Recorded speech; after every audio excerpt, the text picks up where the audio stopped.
G'day guys, it is the coach here. We are talking Seraphon, we are talking space lizards, we are talking about the jungles of Lustria. Don't boo me, don't press dislike already guys, please, please, please.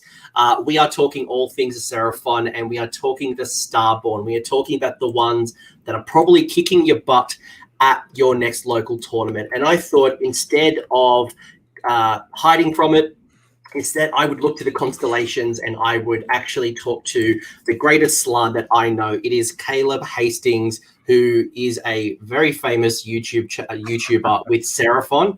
And I thought to beat the opponent, I must understand the opponent. So Caleb had done a show with us before about the jungle side. We talked about the Coalesced. And I had some really interesting lists around.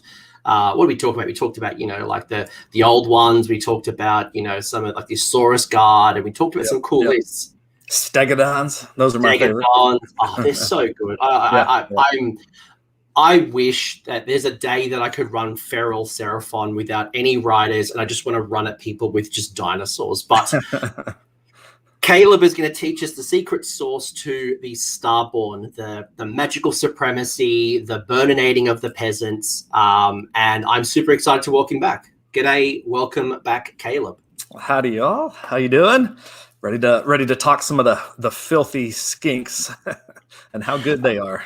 Oh my gosh, Look, Seraphon's an interesting one for me, and this is why I'm really curious to kind of... I wanted to talk about this much earlier, but as you know, the Battle Tome came out just as COVID hit. And I know I went to a tournament in Australia, a 50-person tournament, just as Seraphon's book dropped. And, it was literally that weekend that we hadn't had an FAQ just yet. We hadn't really seen them kind of hit the competitive scene, and we kind of saw them in TTS, and I wasn't sure how real life meta would play as opposed to online, where I don't have to build paint and I can just play with my models. But now we've kind of had some time, we've had some practice, we've got events happening again in the world, and we're starting to see lists kind of hit the table. So I'm really interested to unpack with you what is making them so great, how you're thinking about this particular build, and more importantly, how you avoided any FAQ nerfs. I remember watching your FAQ video. It is the most positive FAQ video I've probably seen, because I think from memory, you're just like, nothing changed, lol. Yeah, we had, I even did a video where I'm like, okay, I think this is going to happen. We're going to get points increases here and here and here, and nothing happened. So guys, our list building got easier. We could just keep plowing along with Croak and lots of skinks. Oh, it's amazing. I thought at least Croak would get some attention. Croak avoided a bullet. Some bound endless spells, I thought. And look, I don't want to whinge. This is not a whinge, guys. Please, I'm just I think you are in a very, very good spot. And I think there is a lot of strengths that you're playing to. And I think, if you haven't gone to a real life tournament yet, if you haven't actually played a tabletop simulator, I think this is the show for you to understand how Seraphon works, what you need to disarm if you're against Seraphon, or if you are a Seraphon player, how do you build and optimize the current rule sets. But Caleb, we talked Coalesced before, we're talking Starborne. What makes Starborne so much more powerful compared to the equivalent of Coalesced? So guys, if you don't know, if you are new to Seraphon, there are two builds. I guess you start a little path here and you either go Coalesced or Starborne. What makes Starborne so strong?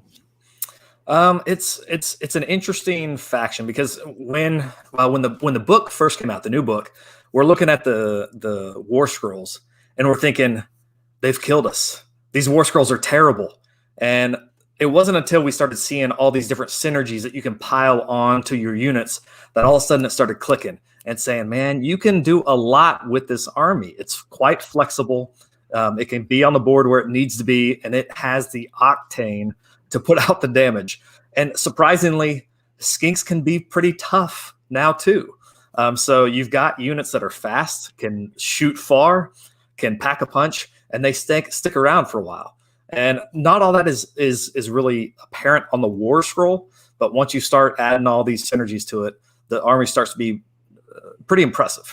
So When you look at your other version, which is the Coalesced to me is the destruction version of Seraphon. It is you build up something with some really strong synergies, you run up the board, you bite your opponent, you punch them in the face, you claw them, you get some old blood stacking, you get some, various different combinations, but you ultimately want to get in the middle of the board with your high speed and just get in your face of your opponent.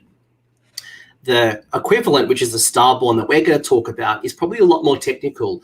It's more like playing Gloomspite Gits, Lumineth Realm Lords. It's got a lot of synergies, a lot of things to consider.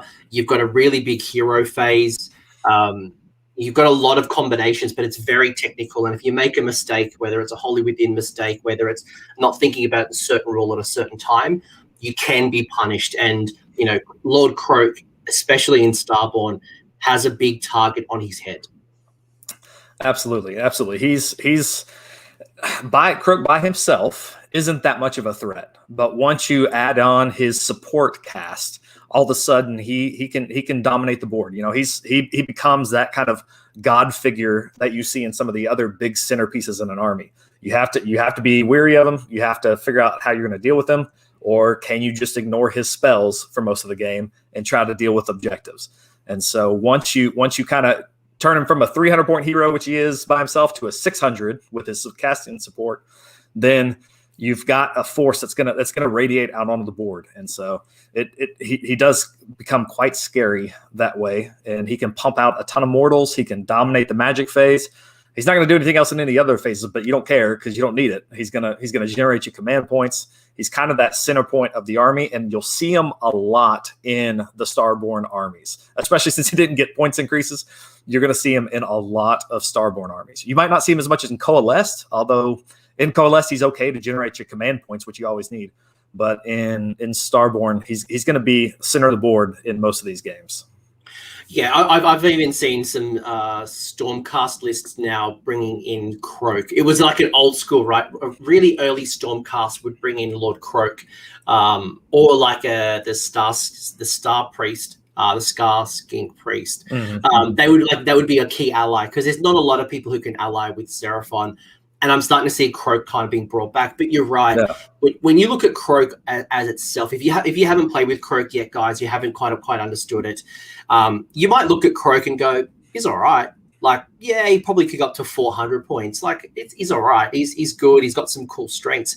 But it's when you start to look at the synergies and you start to then overlay the Starborne rules that you can really 10x his results very quickly with a couple of key pieces. And I think that's the difference. On his own, Croak is all right, but you can 10x it. Probably no other War Scroll in the game that 10x's as quickly as Croak. Yeah, you could tell the design of him was made.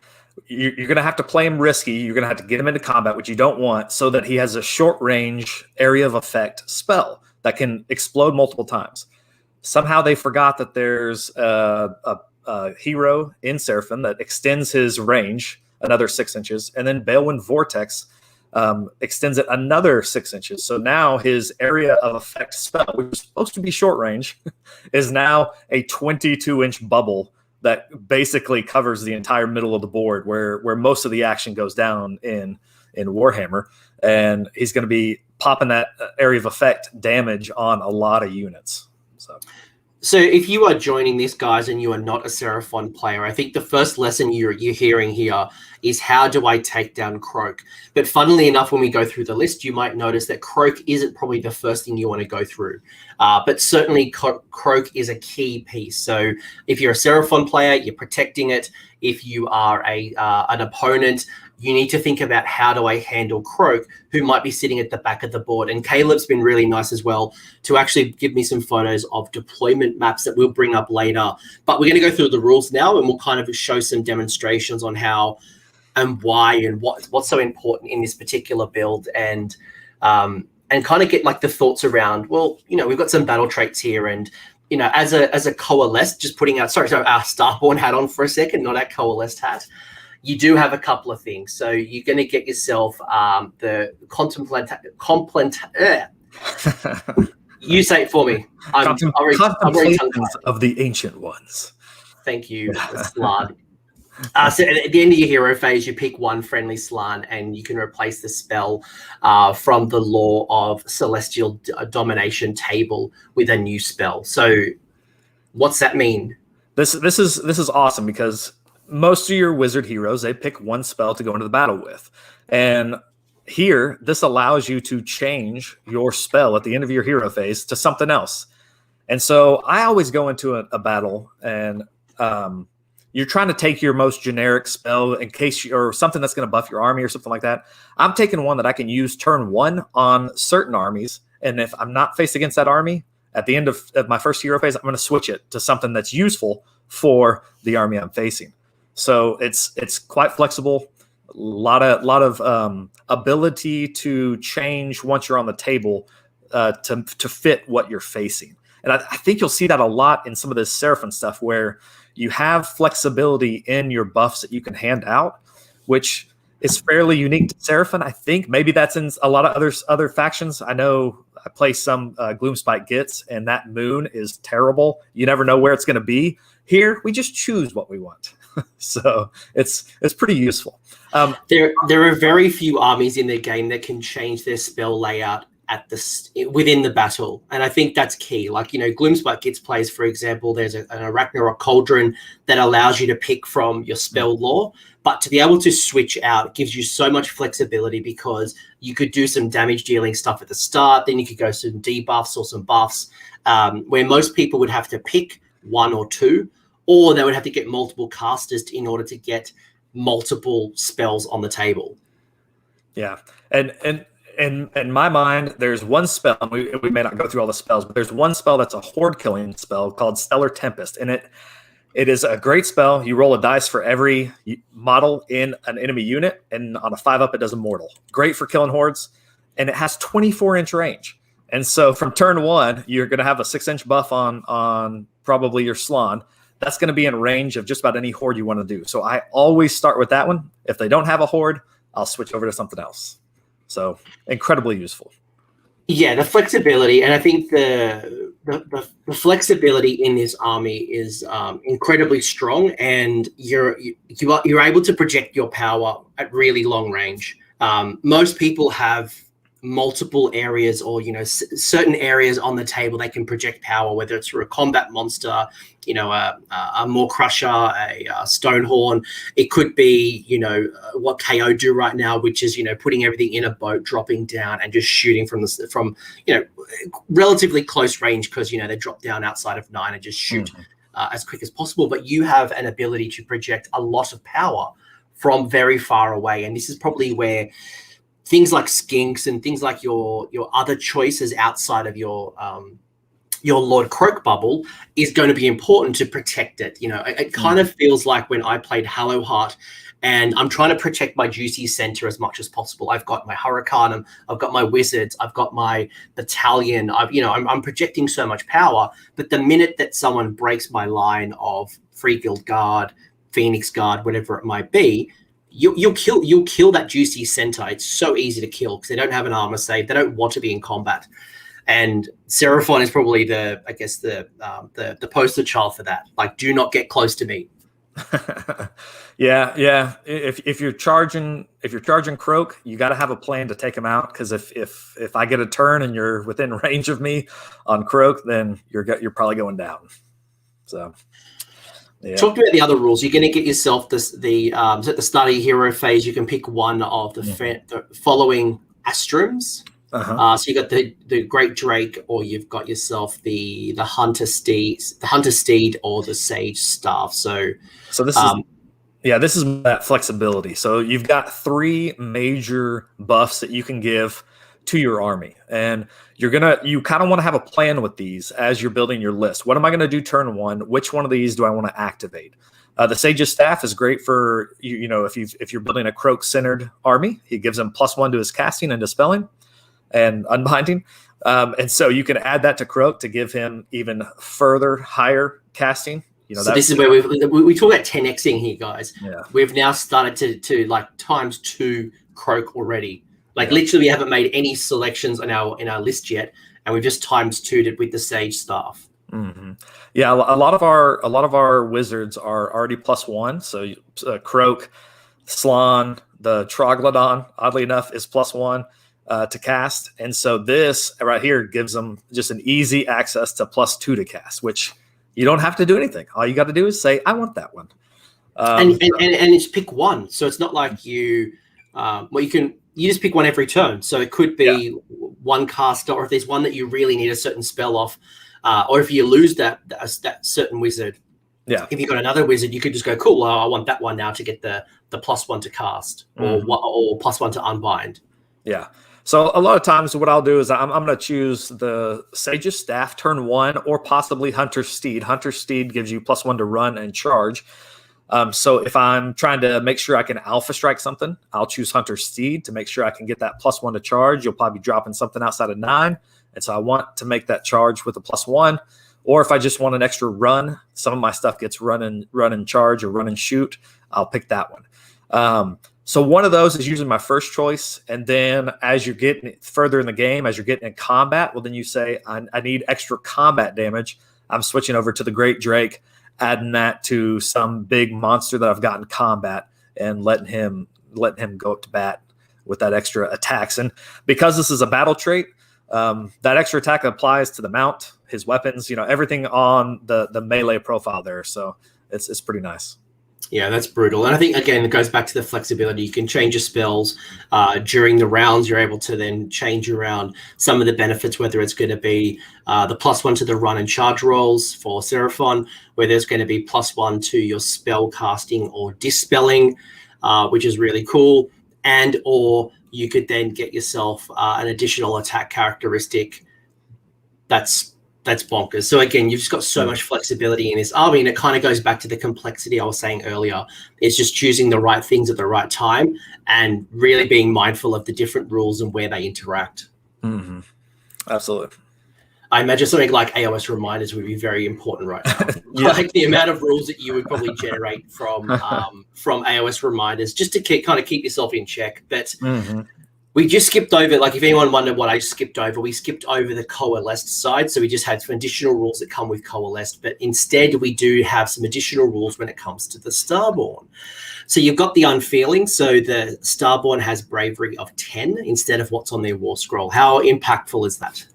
It's pretty big, especially something like your salamanders, which have pretty low bravery, and in coalesce they're still great. Don't let me tell you they're not good in coalesce, but they will run a lot faster. Skinks and coalesce are 5 bravery, so you know those little MSU units of skinks and coalesce they're gonna disappear quick.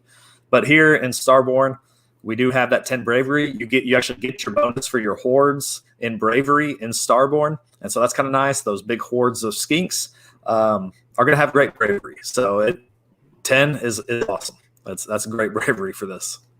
Yeah, it's really good, especially for some protection, or either from battle shock, or I don't know how Daughters of Cain are going to be impacted by the new battle tome, but things like Mind Razor, which works off bravery characteristics, very impactful to kind of protect yourself. So, and hey, it just means you're not spending your CP as often. Yeah. The other big piece you're going to get here is this massive long block of text, Caleb. Maybe you can, instead of me reading this out, maybe you can tell me about the Celestial Congregation. So this is your summoning here, and there is a wall of words here. Basically, if your general is a Slann or a Starseer, you get D3 summoning. Before you cast a spell with a Slann or an Oracle, which is the Troglodon, you can spend one of those spells to get another D3. You get D3 from your source Astrolith Bearer. So it sounds like a lot of ways to get some D3 summoning points. To be honest, it's not nearly as impactful as it was in the previous battle tome. If you had ever played Seraphon in the last battle tome, and I played this way, you would plan for summoning. I'm going to get this in this turn, this in this turn. I'm gonna pull in an Engine of the God every turn. Back in the old book, you could do some goofy stuff like that. Here in Starborne, every game I've played, it's almost just kind of an extra little bonus. Turn 2 or 3, you might summon in some skinks. That's kind of all that you're going to end up doing with the summoning here in Starborne. You can plan for it, but I don't think it's worth its weight to actually put those units into and use your spells into that summoning chart. So you're going to end up summoning some stuff, but I don't think it's worth like banking your strategy on your summoning pool in Seraphon anymore. Is it worth sacrificing your spell casting in order to get yourself additional points? And obviously battle plans and opponents, and obviously all these things are going to come in play. But you mentioned that the summoning mechanic isn't as important in the new book than it was in the old book. Yeah. But is this something that people should, if they find themselves not spending? Although you've got to choose, you can't say, "Oh, I've got one spell left, I'm going to sacrifice it." You've got to declare it at the start. So you'll be very specific on, I'm only going to cast one spell or two spells, so I will sacrifice. So if I'm running Croak, I'm probably not spending any of his spells on summoning. If I'm running a Slann, or maybe, there are some lists where you run a Croak and a Slann just to give you some extra spells in case you need them. But a Slann usually doesn't have as many spells as useful as Croak, and so you'll end up spending his on some summoning. But I'm never going to make my Croak the general. So he's never going to get those D3 from being the general on the board. So a lot of times I'll end up with D3 from my Astrolith Bear, and that's all my summoning I get. And so it'll take me, 2 or 3 turns before I actually summon anything in.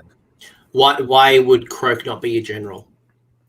Because he's a named hero. So Croak is a named hero, so he can't take command traits, he can't take artifacts, and so I'm gonna use those. That commodity on something else that I can find a little bit more use for.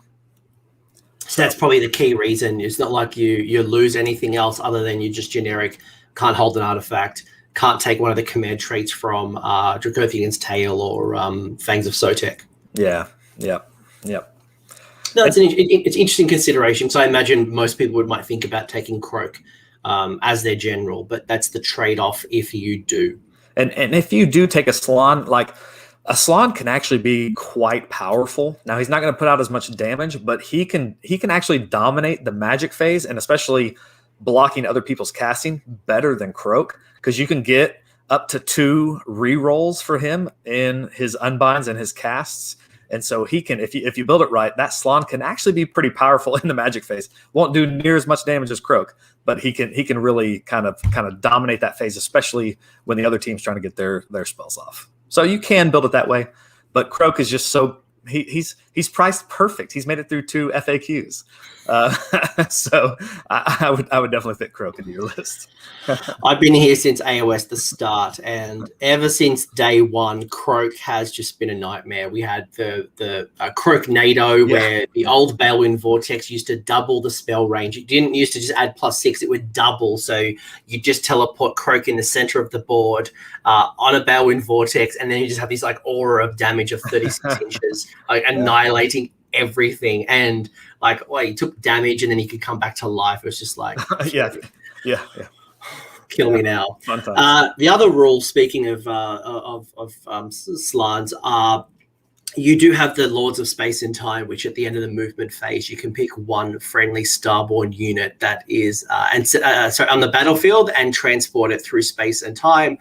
If you do so, you remove it from the battlefield and put it more than 9 inches away from the enemy. So I can do that through combat as well, can't I? Because if someone's in combat, I can just pick it up and move it around the board. Or if there's something in my backfield or I summon something, I could then put it around the board. Talk to me about this particular rule. So this rule right here is one I think the most impactful for Starborne. This is, I built entire lists on the previous book around their teleports, and this is the only teleport that we have access to in the subfactions for Seraphon now. And this one you need to have a plan for. So at least turn 1, think of what you want to teleport, because it's such a strong ability, just being able to pick up something at the end of your movement and teleport it. So you're still going to have time to shoot. Wherever it's coming from, you'll have time to have buffed it up, so you can buff something up and send it in.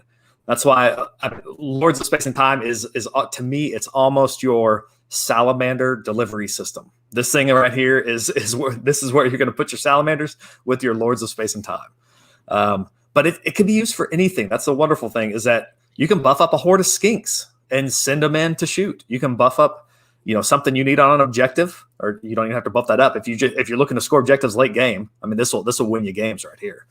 Teleporting something over the enemy.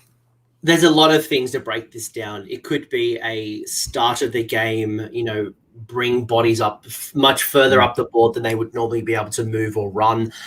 This could be a late game piece. You might have 1 or 2 skinks. Let's say you had a unit of 10 skinks and they got whittled down to 2.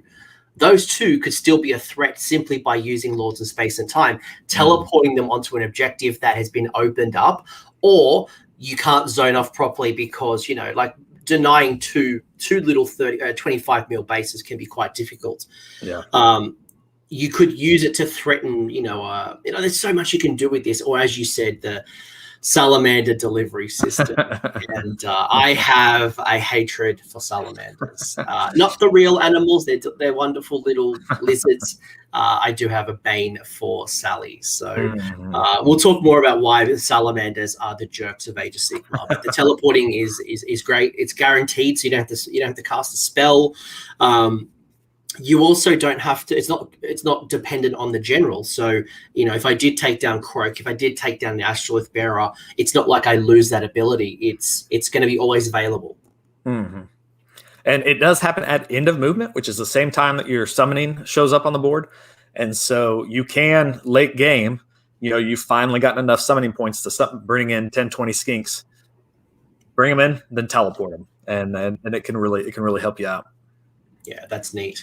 The last thing that we will break a little bit further in a moment, but I want to talk to you about the terrain piece. You do get one of the 2 constellations. So if you are a Starborne army, which we are, you can either choose to be Dracothian's Tail or Fangs of Sotek. So by taking one of those 2, you'll get additional rules. You get the command traits, the artifacts, the things that we're just talking about, and why we wouldn't take the Slan as the general, just because we're giving up a bunch of things.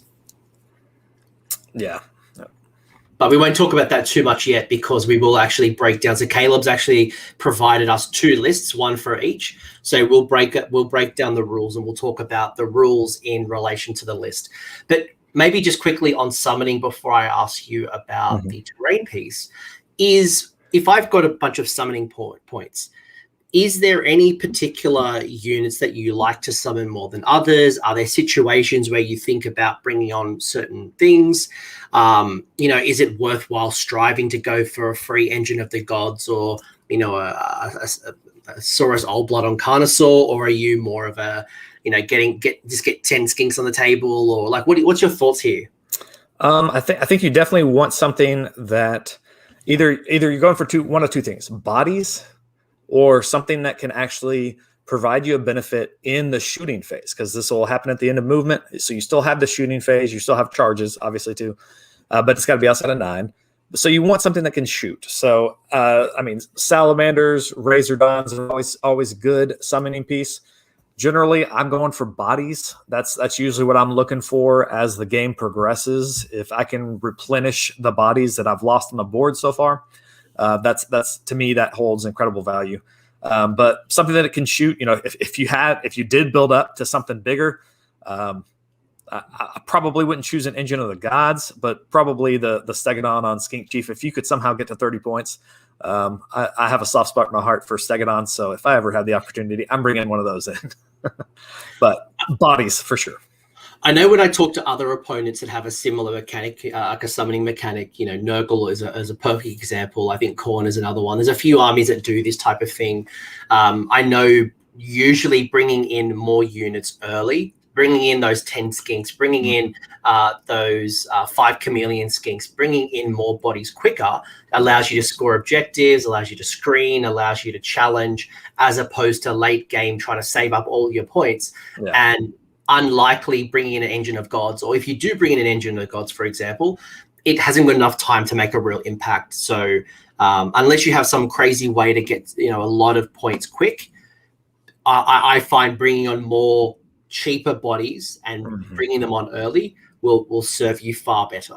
Absolutely. Cool. No, just for anyone who might be like, "Ooh, free Engine of the Gods" or free Castello, just how much reward and how much time is it going to take to get that Bassi down? Yeah. Oh my gosh, Bastillodons. There's another fun unit to talk about. But before we talk about your first list, I wanted to get your initial thoughts on your terrain piece. So as an Allegiance, you guys get the Realm Shaper engine.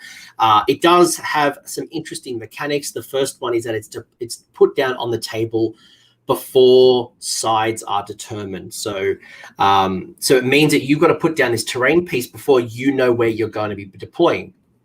So I guess the question I've got from you is, when you look at your terrain piece, is it an important factor to your army? I know as a Loon Shrine player for the Gits, I've got a strategy on my terrain piece. So how do you factor it in? Are you thinking it offensively, defensively? Do you put it in the center of the board to kind of be a neutral piece? What are your thoughts on your terrain piece? To be honest, I don't even bring it anymore. Really? It's too random. I don't want to give my opponent something he can put up to 20 wounds in at a free garrison. And so if I put it right in the middle of where I would want it and my opponent gets that side, it's a 50-50 shot. I'm going to get it or he's going to get it. Then I've just given him an incredible bunker to sit into, because my enemy can garrison in this as well as I can. They won't get the power unleashed, which kind of does. It's basically a shooting attack out of this thing that does some mortals. He won't get that, but he'll get the garrison. So in my experience, I just don't bring it. I've got mine painted up. I love it. It looks awesome. I've got like a LED lights in it and everything. I don't bring it. If you have this, you paid for it, you want to play with it, I would probably end up putting it in the middle, but off to one of the sides. And so what I'm looking to do is maybe teleport some salamanders into it so that they are tougher to remove, or put in some chameleon skinks so that they get their pluses to their saves. Because when they're in cover, they have a 3-up save instead of a 6-up. So that benefits them. So I would probably play it to one of the flanks to where my opponent can't use it, or they could if they wanted to, but it's not going to be as useful. But to where I can still put things in it pretty easily, turn 1 or 2 that can help my army. But I'm probably not going to deploy it in the middle. I don't want him rushing something giant up into it and then squatting that thing the rest of the game. So it's a gamble. Yeah, no, I agree. That was kind of where I was kind of thinking, because you don't want to put it too aggressively and thinking that you will get it and you don't get it. Or you put it down with a plan and you don't win the drop and then you lose it, and then you've got to rethink very quickly, what is my game plan? What am I going to do? And your opponent, as you said, because it's a garrison that is so little risk, you've given them something for free. Yeah. Yep. It's nice. I like, I've put a Bastillodon down into it before, and that's a lot of fun. So you basically have a little pill box as a Bastillodon at, -1 to hit. He's already a 1-up save, which is a lot of fun. So it's useful, but it's a gamble whether it's coming to your side or not. I think the key that I wanted to bring out of you, Caleb, was that have a plan. Have a plan that if I put this down, where is best for me, or what is going to cause me the least grief if I don't claim it. If I did claim it, what do I want to do? Because if you go too aggressively with your strategy and you don't get it, 1, you've lost it. 2, your opponent can use it against you. Or even 3, remembering certain armies who can use it better than you are. So maybe KO, for example, if KO's got it, or Cities of Sigmar, they will have an absolute field day with that piece. One thing I have seen some people do, which is just a little bit of strategy, but if you put that Realm Shaper engine in the back corner, hopefully it lands on your side. If it doesn't, then it's probably not going to be too useful. Might be useful to KO. They like lining up in the corners. But if it's in your corner, let's say you have a Troglodyte in the middle of the table, you can put your Croak in that Realm Shaper engine in the corner, and he's able to funnel all his spells through the Troglodyte. So there is some ways to make it useful, but you still got a 50-50 shot of whether you're going to even be able to pull off that plan or not. So, yeah, that's just something to consider. I highly recommend people bring it, but just have a plan. And I think, don't be too aggressive, because, again, 50-50 chance, and there's nothing you can do to influence other than purely trying to like psychologically, go, Caleb, are you sure you want to take it? Are you sure? And like try to like mind best you. Yeah. All right, let's talk Fangs of Sotek, which is your first list. So we've got a Fangs of Sotek list, and then we've got a Dracothian's Tail list. And some people in preparation for this show had asked me your thoughts on why they weren't messed around with. But hey, we won't go there yet.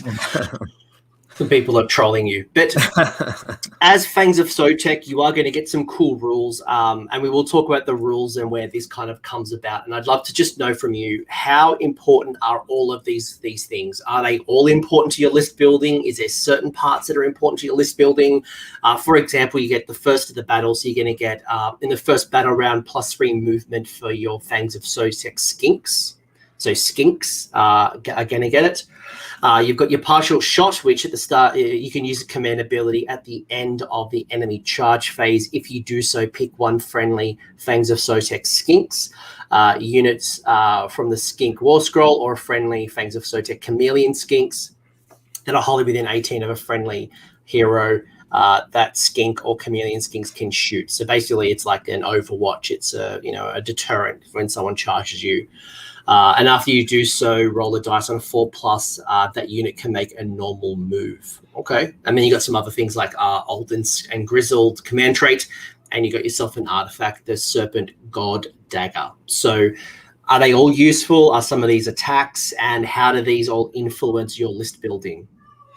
Yeah, they're all quite useful. So this is one of those sub-factions where just about everything they give you is going to be useful for the army. Maybe not the artifact, we'll get to that in a second, but all the other stuff is wonderful. So that first to battle, so you're adding 3-inch moves to all the skink units. And that's basically half the army has the keyword skink. And so you're adding a lot of movement to things that they're not real fast on their own. They're 8 inches, which is good. But that extra 3 inches of movement is going to get them to where they need to be. You've got a lot of things that can shoot that are keyword of skink, but you've also got stuff like the cavalry units, like the pterodons, that are already, they're already screaming up the board. And now you're adding an extra 3 inches. Like, you don't need any tricks to get these guys in turn 1. They're going to be moving 19 inches turn 1. And then you still got the charge. And so this faction can be incredibly fast. It's definitely an alpha strike faction. You're going to want to hit hard turn 1, and this 3 inches of movement really helps that out. So it's great. You're not going to see a lot of source stuff in this list. You can fit it in, but really everything is going to be skink keyworded in this faction. Yeah, it's obvious why you'd want to double down on skinks. I think the Coalesced is really benefiting you to go down the Saurus path, but your skinks really kind of become, I wouldn't say super strong, but they become much better than what they are through Fangs of Sotek. So you get your +3 movement, going to be great to score objectives early, more guarantee on the charge. It's going to help you deny if you've got an opponent who is going to likely try to turn one charge you. You're able to, again, kind of create some more interesting screens and waves. There's a lot you can do with 3 inches movement.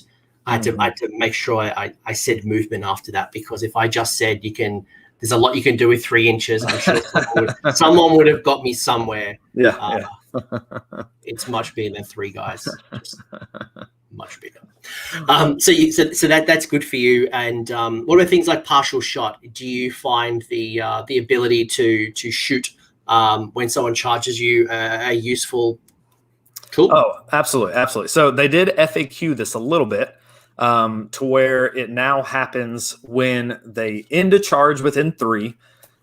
Basically what you would have expected it to be written as. They wrote it in a way that you could really abuse it to where you could just have a free shot regardless of what happened. Now, they do have to charge you, and it only affects actual skinks and chameleon skinks. So those 2 war scrolls are the ones that basically have the Overwatch shoot. They get to shoot after they charge.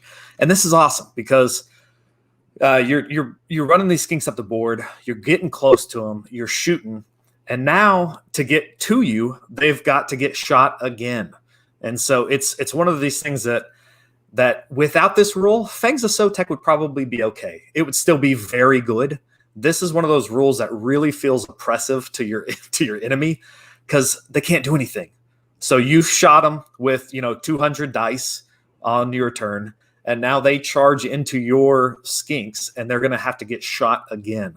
As a Seraphon player, it's a fantastic ability.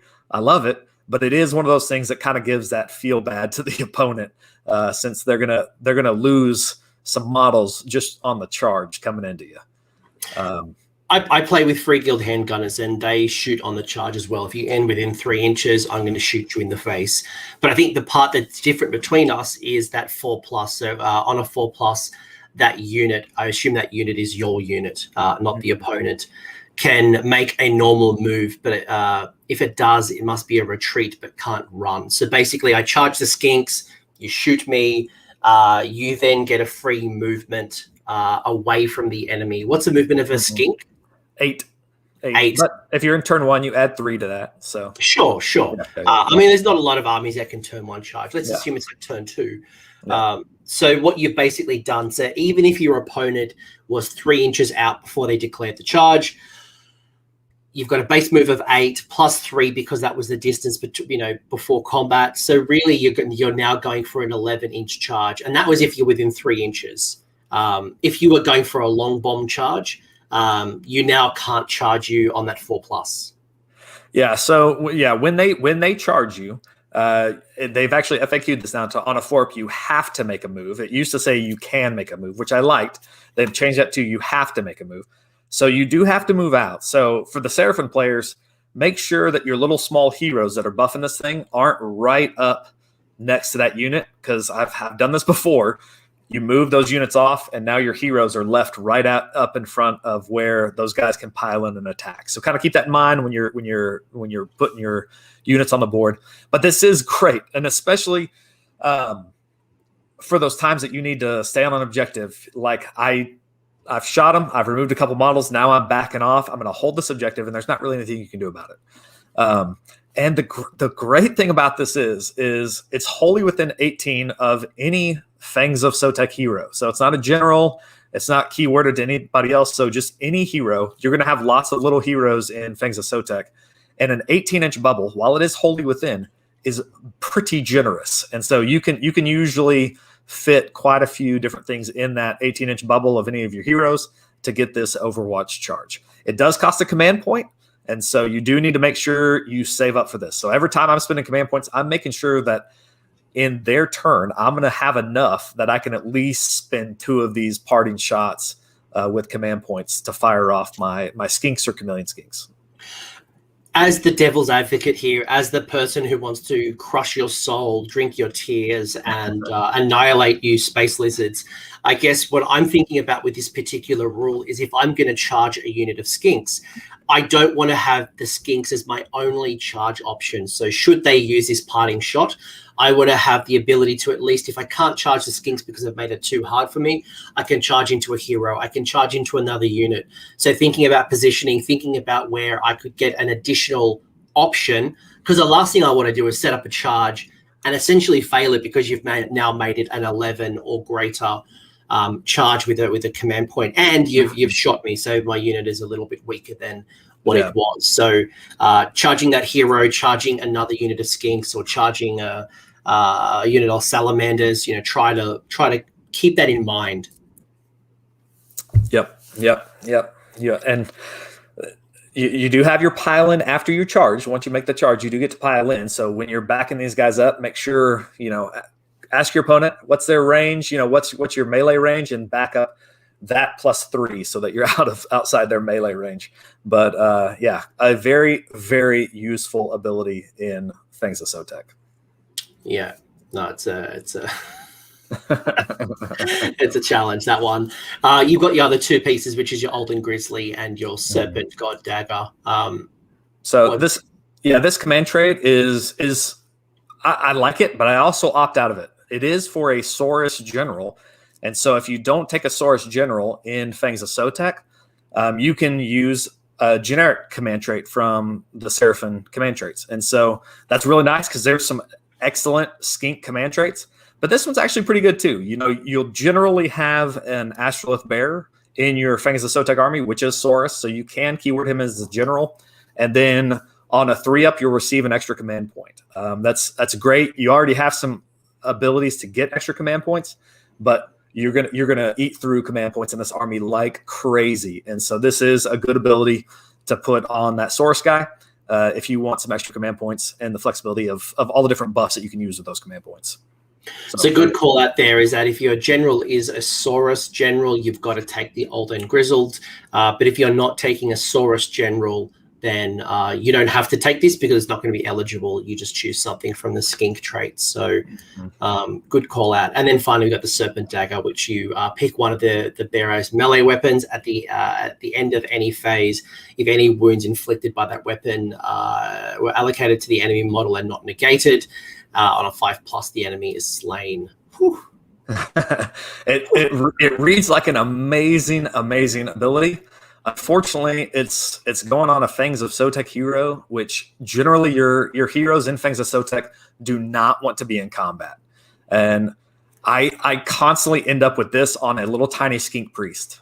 That's just because it's got to go on my first hero with an artifact, and it ends up on this. You can put it on something. Like you could fit a Carnosaur in there that has a decent weapon. I was going to ask you that. I was going to ask you, would that incentivize you taking like an Old Blood on a Carnosaur and then, doubling down on that Saurus Old and Grizzled ability? Or yeah, absolutely. And now you have an ability to teleport stuff. So you can in this army. So you can create like a little assassin Saurus that will go in, teleport. You've got your +1 to charge from the constellation, from the Astrums. And now you're going to try to get this guy in and basically stuff somebody in that Serpent God Dagger. This is, like Archeon, Slayer of Kings, basically. This is an amazing ability. It's a little tricky to use in Fangs unless you're really I've got a beat stick hero. I want to put this on. I don't care if he doesn't have synergies with the rest of my army. This is what the Stegodons might be my best option in this because they still have the skink keyword and they have some synergies with the rest of it. But you could play some tricky stuff with it. This feels like a defensive mechanism, not an offensive. I don't build a list to take advantage of this gold dagger. But if some idiot wants to charge my little skink priest and wants to have a crack with their Terrorgeist or their Maw Crusher, and you just a little stabby, you're like, oh, sorry, Gordrak, Fist of Gork, you are no longer in the game because you failed 1 wound. Yeah. Unfortunately, you still have to wound him with this little skink priest if that's what you got him on. So that can be difficult. But sure, but like imagine it would be amazing if it happens. Like I would spend all the command points in the world to like re-roll hits. I would just try to find every stacking possibility to get that chance of like one-shotting a Terrorgeist or and like if the Grizzle Gore double pilot, you could kill the skink priest. Good on you. You're like king of the internet.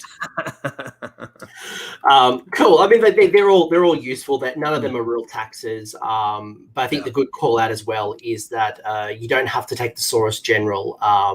It just means you just choose something different from the skink traits. Let's talk the list. Let's talk what you've got. But more importantly, I want to understand why. Why have you chosen what you've chosen? So for the people who are playing at home on the podcast, the list this is the Fangs of Sotek list. The Dracothian's Tale will come after this. With the Fangs of Sotek, by the way, people have said, Caleb, this is an ASMR stream between the two accents that we have, the Texas accent and the Australian accent. Nice. Nerdy ASMR stream. Yeah. But what you've got Lord Croak with the spell Stellar Tempest, but we do know that we can change Lord Croak's spells every turn. We have a Saurus Astrolith Bearer. You have a Skink Priest, who is the general with the Master of Star Rituals. We also have a Skink Priest. We also have a Skink Star Priest that has the Serpent God Dagger, and it has the spell Hand of Glory. You've also got a Skink Star Priest, also with the Hand of Glory. You've taken 40 Skinks with the Bolt Splitters, 30 Skinks with the Bolt Splitters. You've got 5 Saurus Guard, 15 Chameleon Skinks, 3 Salamander Hunting Packs, and a Balewind Vortex. Probably the other call out as well here, folks, is that Seraphon does have access to something called Bound Endless Spells. So that's a little bit different. You haven't paid for a Bound Endless spell here, and we can talk a little bit about why when we get to it.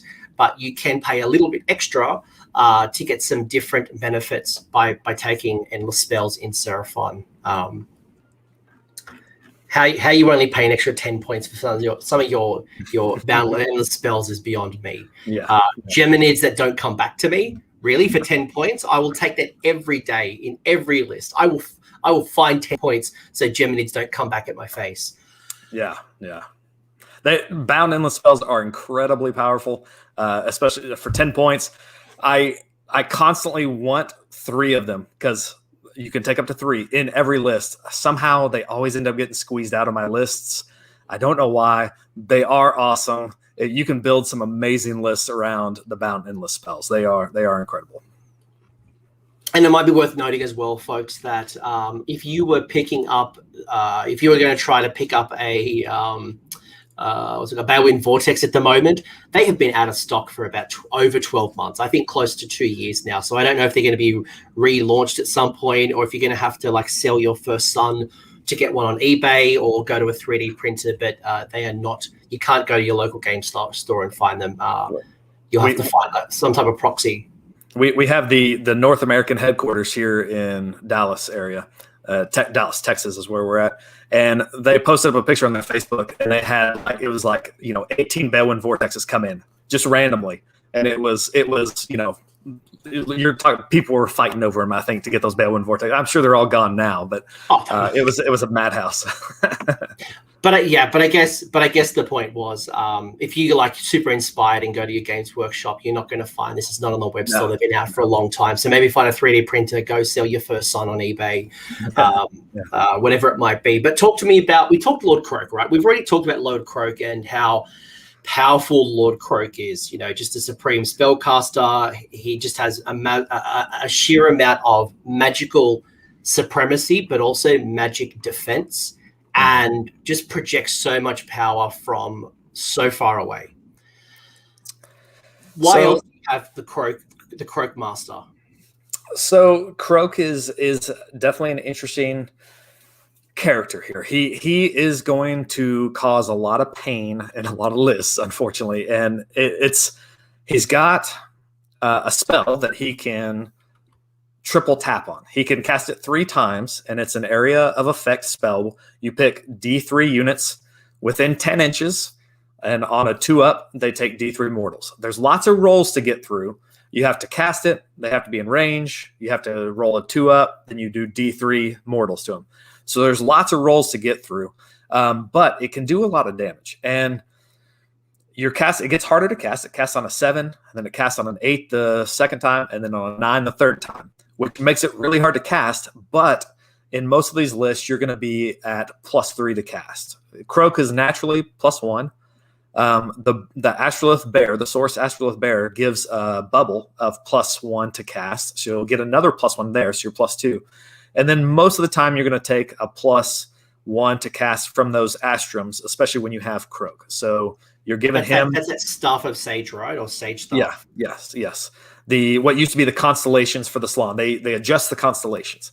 And so you'll most of the time, if you're running Croak in kind of this build, you'll pick that, especially turn 1, to get this going. So it is short range. But what you do, the Source Astrolith Bear gives you an extra 6 inches on that. And then the Balewind Vortex gives you an extra 6 inches. So now you're talking 22 inches. Who cares? That's not hitting me turn 1. But you're lining Croak up on the line most games, and you're casting Balewind Vortex out in front of you. And so now you've gained an extra, it's like 5 or 6 inches or something, because you can cast it 1 inch away from him. The Balewind Vortex is so big. And then you get up on that. Now you can hit the enemy deployment turn 1, at least probably 2 or 3 units that they've lined up right there on the line. You can hit those, and sometimes you can even stretch a little bit deeper into it. And you're just going to pulse those mortals onto it. And it's hard to stop because he's casting at +3. He generally, in my experience, he'll fail one of those every once in a while, but he'll get most of them through.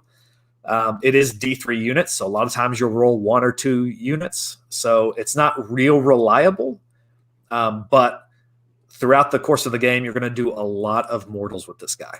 He also has another spell that is a board-wide mortal, and you pick either D3 or D6, depending on how well you cast. And those ones you just do D3 mortals to. So on paper, if you're hitting D6 units for D3 mortals and then you're rolling 9 more units for D3 mortals, if all goes well, it's a horrible experience for the other opponent. So let me just pause you there for a second, because there's a couple of things I want to call out. One is that what's really good about this as well is that because the meta right now has so many chaos demons as well, you get a flat 3 damage as opposed to the D3. So really good for the meta. Someone like, the Lord of Change, especially with your Change host right now, really strong counter to the Lord of Change. But as the opponent, I want to talk about, Caleb's my opponent. We're looking at each other. The real challenge with this, guys, and the reason why you want to take this, you want to kind of disarm Lord Croak as quick as possible, is that he has the ability in the matter of one turn to take down any of your 5 wound heroes. Most of our armies are filled with 5 wound, 6 wound, 4 wound heroes that play a support role in some capacity, whether it's a buff, whether it's a spell. We don't fill our armies with too many 10 wound heroes. We might have 1 or 2, but most people have some type of branch witch, a fungoid cave shaman, a little battle mage. We all have these little ones. And in a matter of seconds, especially through Celestial Deliverance, you can pop all my wizards. You can pop all my little heroes. So there's a couple of things that I consider. One, I'm probably not going to, Abyssal Demon, Dragon Slayer said this really well in the chat.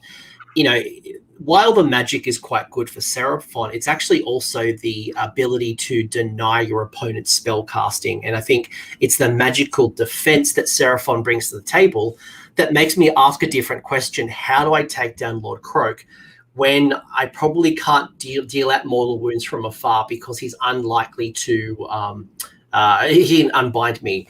And this is where KO becomes such a natural predator to Seraphon that they don't rely on magic. They can drop from the sky and then they can just shoot off Croak in a matter of seconds. I don't know if you've had that experience yet, Caleb, but I imagine this is certainly one of your big natural predators on the table.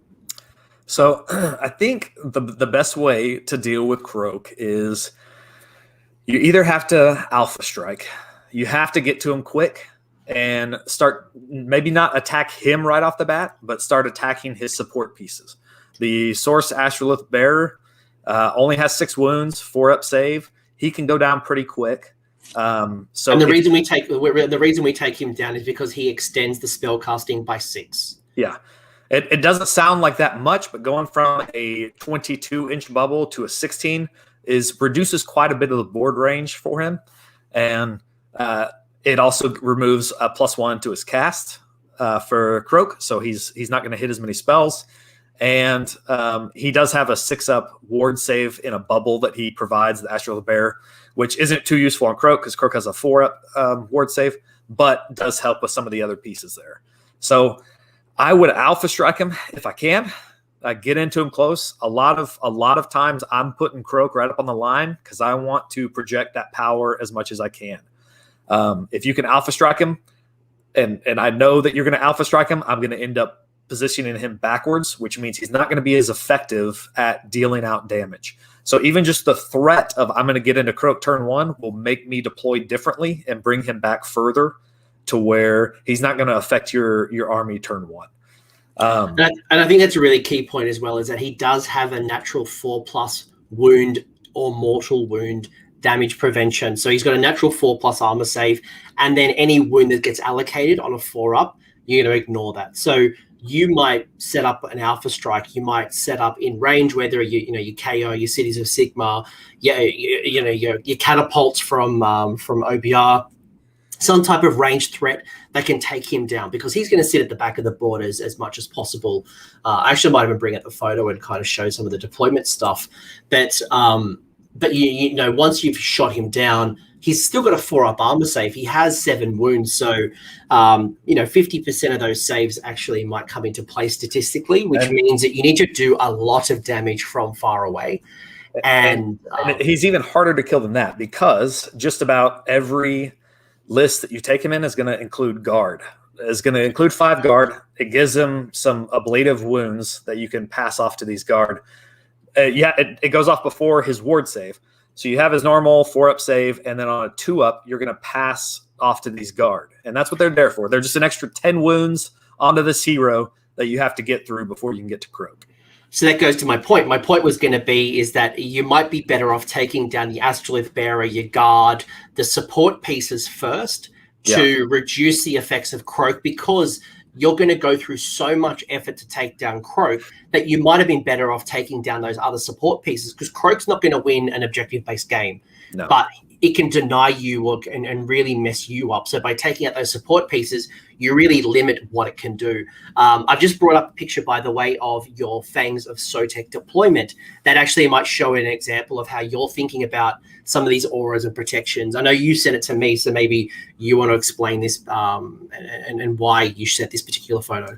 Yeah, you can see here, I'm not worried about a alpha strike here. And so I'm putting Croak on the line. I'm casting Balewind Vortex in front of him, and when I do that, I'm able to hit the Screaming Bell there with mortal wounds, as well as probably both of those units of Plague Monks that are there in the middle. And so I'm also able to hit with range that horde killing spell. So I'm gonna really reduce one of those hordes down pretty far.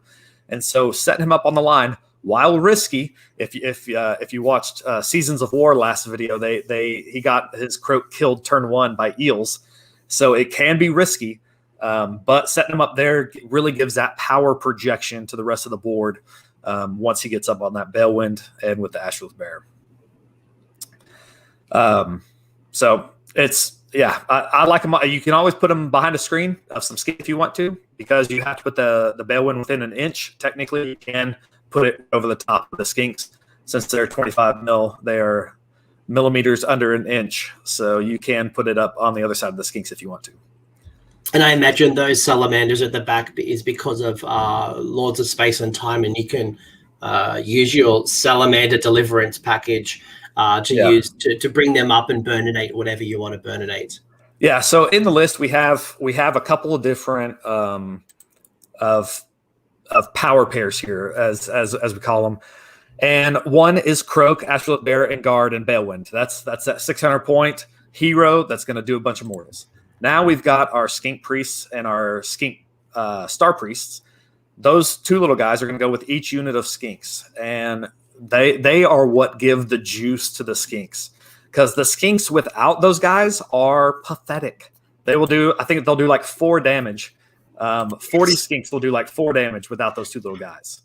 And so they won't do anything. But once you start adding these buffs, the Skink Priest gives them +1 to their hits. The Skinks are normally hitting on 5s and 5s. Now they're hitting on 4s and 5s. They also give this little 70-point Skink Priest here, gives them +1 to their save, which is amazing. This is on a prayer, on a 3-up prayer. He also gives them run and shoot and charge, which is amazing. So this one prayer, it's on a 3-up. There's no way to buff it. It's just a roll 3-up. You get +1 to your save, +1 to run and shoot and charge all together. And amazing for 70 points there, what you can pass out to these Skinks. This makes them a lot more flexible, gives them incredible range, and takes them from a 5-up with shields down to a 4-up. So now you've got a Skink horde, 40 bodies, 10 bravery on a 4-up to save. So pretty awesome. And this is where we talked earlier about the difference between having bravery 5 Skinks versus bravery 10. And obviously for every 10 models in a unit, you get an additional 1 point of bravery for battle shock. So should I get in the face of those 40 Skinks, 1, I'm probably not spending a command point. 2, I've got that command point to get them to shoot and then retreat. Should I need to, so I'm going to do some damage and then, make your life harder to kill those Skinks. Yeah. Just the difference here, and this is, and again, then add the fact that we've got a couple of different rules that impact keyword Skinks. You can really see that you're incentivized to take a couple of units of skinks, but not necessarily all of them, because you've got the Saurus Guard, and you did mention a little bit earlier that Lord Croak can pass off some of those wounds to a Saurus Guard instead of taking it themselves. Mm-hmm. Yeah, and it's nice that they count as battle line, because it helps us save on points. So, so it's pretty nice that way. So, lots of flexibility here. Oh my gosh! Oh wow! I must have had some. They must have had a lot of Seraphon stock in the warehouse. But in fairness to you all, or y'all, you did have the very first battle tome that came out, and you waited a good 5 years for an update. So I'll let you have your time in the sun. So this list, it has a max block of 40 skinks. They're going to be rolling 2 attacks each when they're over 15 units or models. So you're rolling 80 dice at somebody. It's going to be 4s. You're probably re-rolling 1s because of Hand of Glory. And on the wounds, it's 5 up to wound, nothing to buff that. But on 6s, because of the Star Priest, they'll do mortals. And so your Star Priest has a just free ability. All he does is point his staff at somebody. It's not a prayer. You don't have to spend anything for it. You just point it at somebody, and now they're doing 6s to wound are mortals. And normally that's pretty bad unless you have a ton of dice. And here you have a ton of dice. And so that 40 block of skinks, it's going to do about 15, 16 damage versus a 4-up save, and a lot of that is mortals. And so you're really fishing for those mortals. I was going to say, because when you look at those, whether you take the Javelin or the Bolt Splitter, you're hitting on 5s until obviously once you're above 15 or more, you get the +1. Oh, you get +1 attack characteristic. So you're really fishing for mortals as opposed to trying to get, because there's no rend, it's 1 damage, you're hitting on 5s, wounding on 4s, or wounding on 5s. Yeah. So you're going to do a whole lot of nothing. But when you start bringing in mortals, you start bringing in, they now do 2 shots opposed to 1.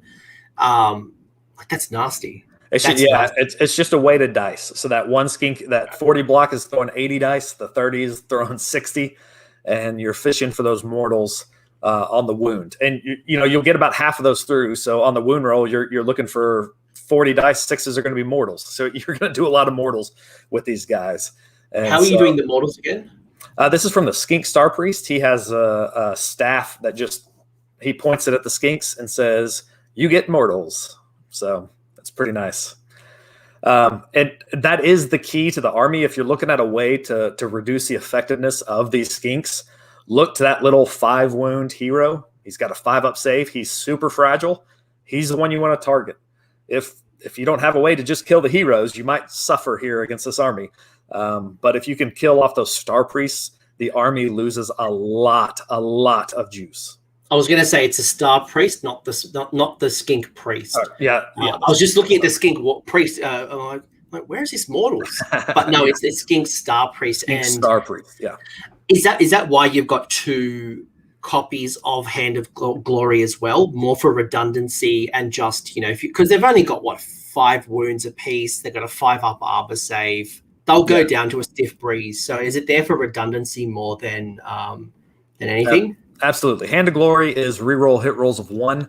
It just keeps me from having to spend a command point. They have a natural spell that is amazing once you get in close, and it reduces the target within maybe 12 or maybe 18. I can't remember. It reduces their save by 1. And so once you get in close with these guys, you'll probably switch off Hand of Glory to their War Scroll spell, which will reduce the target's save by 1. So a nice little natural spell there. So. Do you think it's worth making your skinks, at least maybe one of your units of skinks, to have the Moonstone Club as opposed to the daggers? You could. You lose a Starbucklers, which gives them the 5-up save. So a Starbuckler will give them a 5-up save instead of a 6-up save. And with the Skink Priest, a lot of times you're getting that extra +1. So now they're a 4-up, and they're hard. Weirdly enough, these skinks become a little hard to shift once they're at a 4-up save. You can create some melee skink lists that are actually pretty good. You give them the clubs instead of the shield, and give them a Stegodon in support who will give them an extra attack in melee. And all of a sudden, these little guys are basically plague monks with a shooting attack. So you can make these guys into pretty awesome melee. But I like the extra save on these guys. It just comes natural from the shield. Plus, I had like 120 built with shields from the previous book, so I'm not changing them. Fair call, fair call. So we talk power pairs. We've got Lord Croak, we've got the Astrolith Bearer, and we've got the Saurus Guard. That's our little power combo. We've then got the 2 units of Skinks, and they're going to be supported by a Skink Star Priest each. Yep. A Skink Priest and a Skink Star Priest each will go on with those blocks of Skinks. Yep. Sorry. Yeah. You got 2 Skink Priests. So each block of Skinks will have both a Star Priest and a Priest that goes with them. Yep. 2 little heroes. You'll pretty much always see those 2 little heroes trailing right behind your units of Skinks. They got to stay wholly within 12. The Skinks got to stay wholly within 12 of them. So they're gonna run up there with them. They're same speed, so they're going the same distance they are. You're gonna be running them as well and keeping them up with those Skinks, and they're gonna stay there and buff. So if you can take those 2 little heroes out, then the Skinks should be pretty easy to deal with. But as long as those 2 guys stay alive, the Skinks are going to be a huge thorn in your side. Yeah, the Skink Priests only have 4 wounds and a 5-up armor save. But when I look at the abilities of the Starstone Staff, which on a 3+ allows a unit to run and still shoot or charge, and it adds +1 to their save roll. It makes 1 a block of durable Skinks. They're now on 4-up armor saves because of the shield. But 2, the ability to run and shoot or run and charge. You can't underestimate that. That is powerful to get your bodies around the board quicker. You can't retreat there, can you? It's just run and shoot or run and charge. It's not retreat. No, cool. Yeah. I was gonna say if you could retreat as well, like that'd just be nasty. and this actually pairs really well with the Fangs of Sotek. And if you go back to that picture that showed the deployment and some ranges here, this adds to their range. So your Skinks that are lining up there on the line, they've got an 8-inch move. They're having the +3 move from Fangs. Now you're gonna run and shoot and or charge. If you wanted to charge, you're probably not going to, but run and shoot with these guys. If you don't roll a 6, I'm probably going to spend a command point if I need to, but you really don't need to. Whatever they run, and then +1 to their run, because maybe we've put the constellations to +1 to run, and then they have a 16-inch shooting attack. And so with that, I think your range is 46 inches. And if you know about the table here, like this is including your 12-inch deployment. A table is only 48 inches deep. So the opponent has about 2 inches of safe space at the back of their board from your Skinks. And so these guys are going to hit just about anything they want to on the board. It's really, really hard to hide from these Skinks. So this is one of those things where they already have a lot of abilities. You can pile on these extra abilities, and now they're going to get to put their threat range pretty much wherever they want to. Now, if they do fail the prayer from that Skink Priest, so they don't get to run and shoot, that's okay. I don't need that extra 6 inches in Fangs of Sotek. That extra 3 inches that I get from Fangs of Sotek gets me in enough range to kill whatever you've got on the line and probably whatever you've got just past the line. So it's an added bonus here, getting that spell off. If for some reason they've got something out of range and you've got your buffs, but you didn't get run and charge, just teleport your Skinks wherever you need them, and they'll be there. So it's really hard to hide from these guys, which makes the first attack from this list quite deadly. Which is why if you want to beat Seraphon and you are gunning for the top tables, you need to have an answer for some of this stuff. You need to take out those support heroes as quick as possible because they're not very durable. They're not very good. You can take them down, but it's getting the jump in front of them before they can act. It reminds me a little bit about how you kind of beat Petrifix Elite OBR when they were at the height of their power. You wanted to get them turn 1 before they could, use a whole bunch of their buffs and supports, their support pieces. So thinking about how you can take down those heroes, not relying on magic unless you are Techless or Nagash or Hallowheart trying to get like a +8 on your cast. You've really got to start thinking about things like high rend, high volume of attacks, whether it's going to be things like your Hurricane crossbows or your long strike crossbows, whether it's going to be like even with Cities of Sigmar, a lot of people who are using like your Iron Drakes to kind of come up the board, are relying on the Soul Screen Breach to teleport that big block of Iron Drake. So, that strategy of getting that bridge up is it's got a whole lot harder against you. So it's not as a reliable strategy. Yeah. And this list kind of has some redundancies just in case for some reason you've deployed in a way that I can't reach with my skinks. That's what my chameleon skinks and my salamanders are for. This list is designed kind of as an alpha strike list, and those chameleon skinks and salamanders help in that. The chameleon skinks, I'm taking 15 here in one block. It's a pretty big block. They can start off the board on deployment. So they're in reserve, and they pop up anywhere within 9 inches of the enemy, or outside of 9 inches of the enemy. And they're shooting. They have 2 attacks each, so you're rolling 30 dice, and 6s will do a mortal. That's kind of what you're fishing for. They'll do a little bit of damage otherwise. But basically, that's you're able to snipe off some heroes here. They have a 16-inch range on their shot, so they're dropping in 9. They have 16-inch range shooting. You're able to kind of scalpel off the support units that might make the other team good.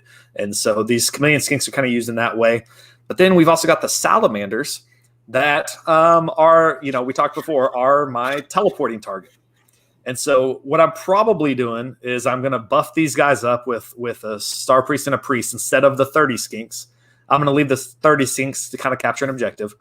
And then I'm going to teleport these salamanders. So turn 1, I'm going to hit you with 40 skinks rolling 80 dice at you.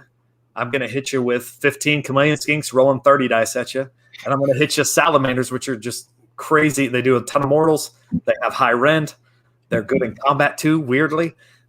These things are amazing. So this list is going to hit you extremely hard turn 1.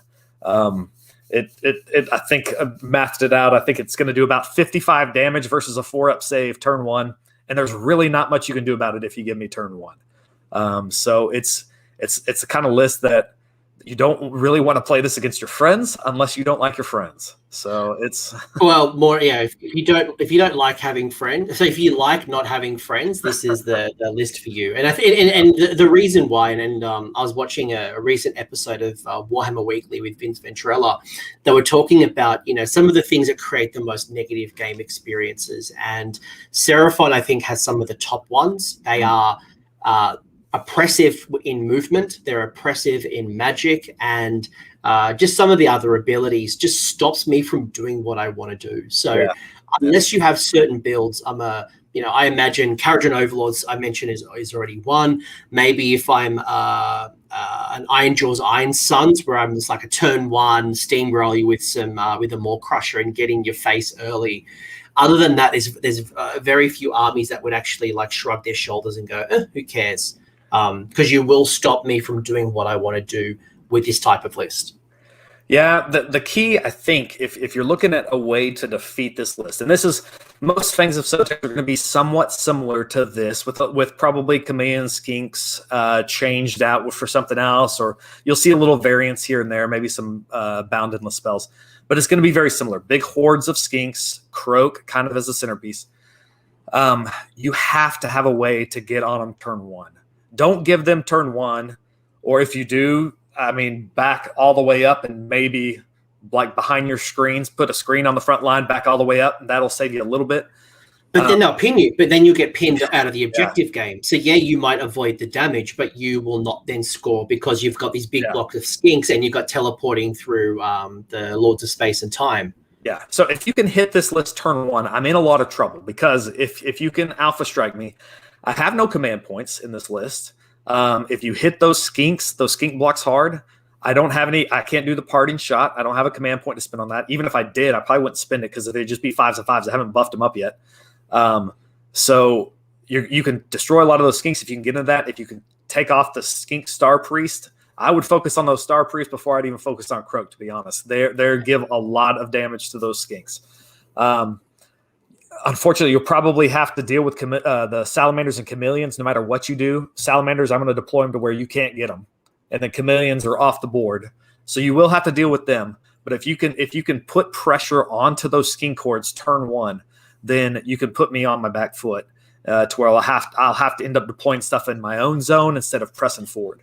This is designed as an alpha strike army. If you can do that back to me turn 1, take that first turn and hit me hard, then you'll have a good chance. I think the other thing to call out with the salamanders is so the salamanders, the hunting pack comes with one salamander, and is it three skinks? Yeah. So in this list, for example, while you've only got 3 salamanders, you have an additional 9 skinks. Yeah, it's an 18 wound unit, so it's pretty nice. Yeah, correct. So what I was going to say is that if I deal damage to the salamanders, you're just going to take off the skinks first, and that has no impact or bearing to the ability of the performance of the salamander. So they still have 4 attacks, they still hit on 3s, they still wound on 3s, they still have Rend 2, they still have D3 damage, and if you roll a 6 to hit, they do D3 mortal wounds instead. So it's high Rend, high damage. They've only got 12 inch range, which is perfect for the teleporting with Lords in Space and Time. Mm-hmm. If you're going to go for the salamanders, you've got to take them down quick. Otherwise, they're just going to take the skinks off, and it's not going to impact the salamanders at all. Yeah. The salamanders will continue to be a threat. They're what's going to teleport around the board. They're good in shooting and melee. They will be a priority target. I think I'm trying to put pressure on those skink priests if I can turn 1, just to reduce those hordes ability. And plus, I'm gonna like, if you look at that picture, the salamander hunting pack, they're gonna be behind my lines, screened off, because I don't care about getting them close. I'm gonna teleport them. Yeah, you see them kind of down here in the middle, back behind Croak and stuff. So they're gonna be hard to get to unless you can come in from the side. But I'll screen them off to make sure that I can teleport them where I need to. Yeah, and look, I realize, for anyone who's listening that isn't a Seraphon player, and you're probably feeling a little bit deflated, you know, and I realize this is a tough matchup. This is unless you were playing in the upper echelons, you're playing with some of the strongest armies right now. I imagine something like the Lumineth Realm Lords with I know in the UK they're playing with some lists that have like up to 80 wardens. Blocking line, they ignore line of sight, just doing mortal wounds on the 6s. It's those types of builds that can project power, mortal wounds from range in your shooting phase, not in your magic, but in your shooting phase. Mm-hmm. They're the ones that probably deal the most damage or the most concern to a Seraphon player. Or, as you said, turn 1 charge me, whether you're Stonehorns, whether you're Maw Crushers, some type of alpha strike. I deploy first, I get in your face first, and stop you before you can get your abilities and your CPs and your power up. Because once you get into power turn 1, it's going to be tough. Yeah, I think Lumineth is a great answer for this, especially because they have that spell that will it's 2 command points for every time you want to spend a command point, which really hurts this army. That's Lumineth that has that. And so Lumineth is a pretty good answer for this, because I'm spending command points like crazy in this army, and they're gonna make it to where I can't do that, and then they're gonna snipe off my little guys from far away. So it's Seraphon isn't unbeatable. It's not like they are perfect, guys. But I think you need to think about your strategy, and I think you need to have a hard loss the first time, and then you think about your deployment. And this is where bringing down your deployment drops as quick as possible. Caleb doesn't have any battalions here, for example. So if you have a battalion, there's a good chance that you're going to get to dictate at least first turn. But it's, can you project your power early? Or do I need to bring something in? If I'm trying to compete with the top tables, then I need a catapult. I need a rocket launcher. I need those wardens. I need something that can project power from a very far away. Mm-hmm. Yep. Anything else you want to add to this list? I feel like we've covered most of it. I think we've sat on this list for almost an hour, but it was good because we've really gone through the synergies and how they've worked and how you're using them, as well as we've taken the other side, which we don't normally do here, but we did have a look at, how to beat them, what you need to consider. We've had some pretty robust discussions. Mm-hmm. Yeah. Yep, it comes down to the old trope of just shoot the heroes. If you can do that, that's one good way to take them down. And, guys, you can season for taste as well. If you want to bring in Geminids, bound Geminids, for example, if you want to not take the chameleon skinks. And I think I saw in the chat, I think it was Vito asking about your thoughts on a Carnosaur, like an old blood Carnosaur, if you want something like more combat beat stick, something that kind of gets into your opponent's face. You could always bring in something like that, or Croxigores, or a Bastiladon. You could still bring in things like Season for Taste, but really the core parts of this particular list is going to be one, the combination between Croak, the Ashlith Bearer, the Saurus Guard, and the Balewind. That's one little combo. And then the other one is for all of your skinks. You're also bringing the Priest and the Star Priest. Whether you take 1, 2, 3 blocks, you're trying to keep that whole little holy trinity. Yeah. And it's been a while since we talked about it, but looking at that deployment, when I bring all these things up, I'm doing all this damage. The frustrating part about this list is when you charge me, I'm doing all that damage again. And so that's part of what creates this kind of feel bad experience with the Fangs of Sotek, in that I'm doing a ton of damage turn 1, and then if you're charging me in your turn, I'm doing that damage again. So yeah. And I imagine a double turn from Seraphon, you might as well just pack up and go to the bar. It can be pretty nasty. So pretty brutal. Not saying you can't win, but there's just so much power projection. Mm-hmm. Comes in 142 wounds, 2,000 points on the dot. You've used all 6 leader shots, no surprise, and only 1 endless spell. And basically, guys, the one thing that you can do is Seraphon has the ability to have bound endless spells. You pay a little bit extra, but the big thing is that only you can control them. And there is one particular spell that Seraphon has. I think it's a Slan that has access to the spell, where you can dispel all spells across the board unless they're bound. So yeah. So it means Geminid can't come back against you. It means if you had the Burning Head, your opponent can't move it back against you. Anything that has the predatory spell can't be used against you if it's bound. So for the additional 10 odd points, incredible value, because Geminids, 1 D3 damage for each Geminid, as well as -1 to hit or -1 damage. Attacks, like that's just nasty. And 70 points, and it can't come back to me. There's this nothing but high value and no risk.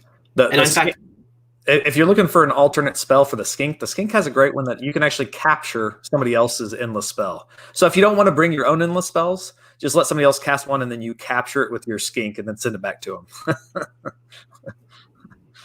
I think the only endless spells you can't mess with is the OBR ones. They're soul linked. Cool. So that is our pretty robust discussion when it comes to the Fangs of Sotek, and I imagine that this one will be a little bit quicker, guys. This will be a little bit quicker because the core of the list will be very similar, but the differences between Fangs of Sotek and Dracothian Tail and what makes each will be, I guess, a little different. So what I get with my, and the good thing is Caleb has given us a little deployment map for this one as well. So look at this, #content creator. And if you're liking this as well, guys, link below. We do have Caleb's channel. Go check it out. Highly recommend it. He is a very knowledgeable guy for everything that's not FAQs. Dracothian Tail, you get a couple of things, same deal. You get yourself an ability, you get yourself a command trait, you get yourself an artifact. The ability is quite wordy, Caleb. I might get you just to give me a high-level overview of what the appear on command is. Imagine Stormcast, but you have to be within 18 of the Slan. That's basically it. So what you can set up half your units in reserve, and then they come onto the board within 18 of a Slan. And so outside of 9 of the enemy, obviously. So this is kind of a faction that you can fit a lot of things in. Like whatever you want to play, if you want to play it in Starborne, but you don't want to play Fangs, you don't want to have hordes of skinks, you can play it in here. You can play here. Could be fun. So if you have a bunch of Source Warriors and you want to get them further up the field, then they can walk on their own. This is a fun one to put them in. You can all of a sudden just make a pier 120 warriors if you want to. You can make appear a bunch of Carnosaurs. And so there's a lot of things that you can put into the sky that you want to keep safe turn 1 and have drop down in the middle of the battlefield on your turn. And you don't have to do it turn 1. You still have access to teleports. And so you can teleport your Slan if you want to bring a whole bunch of stuff in somewhere else. So there's a lot of flexibility here in that you can set stuff up around your Slan. on the board. So pretty fun sub-faction. You probably won't see it a ton in competitive play, but I think there are some lists that you can make that are pretty competitive. The one I brought today is a little bit more fun, but it does have some unique flexibility in that you can have stuff on the board where you need it. Yeah, I shout out to one of the boys in my Discord, Dreamer, who I played him in TTS with this particular build, and he was a very friendly opponent who put 3 units of 12 salamanders in the sky and just come down. And luckily, I still had like Phoenix Guard, but they still burninated all the Phoenix Guard. So just for that rule, guys, for every 1 unit that's on the table, if anyone doesn't know the Stormcast rules, for every 1 that's on the table, you get to put 1 in reserve. So if you've got if you've got a 10 drop list, it means you could put 5 units in reserve and 5 units on the table. So think about it that way. So it could be a way to, as long as you got to bring it on by the 4th battle round as well. So you could bring it in turn 2, 3, 4. If it's not set up by the 4th battle round, so 1, 2, and 3. 1, 2, and 3, the units are going to be down. So it means that you could be going in, protecting yourself against KO, for example. It could mean that you have some type of threatening unit at the back of the board for an objective in turn 3. It could help you with some of these buff pieces down the track that might not be fast enough. So if you need more than 1 teleport, this could be for you. The one weakness, the Achilles heel of this list is that if your Salon gets killed, all those things that you have set up off the board cannot come on the battlefield. So you better make sure you don't get your Salon killed turn 1 and like half your army's left off the table. So plan for that. Is it worth keeping his Salon off the table, or no, you can't? No, you can't. Your Salon has to be on the table, but if he gets killed, all those units that you have set up in reserve can't come in. They come in. They're effectively counted as killed. Yeah. So interesting. Yeah.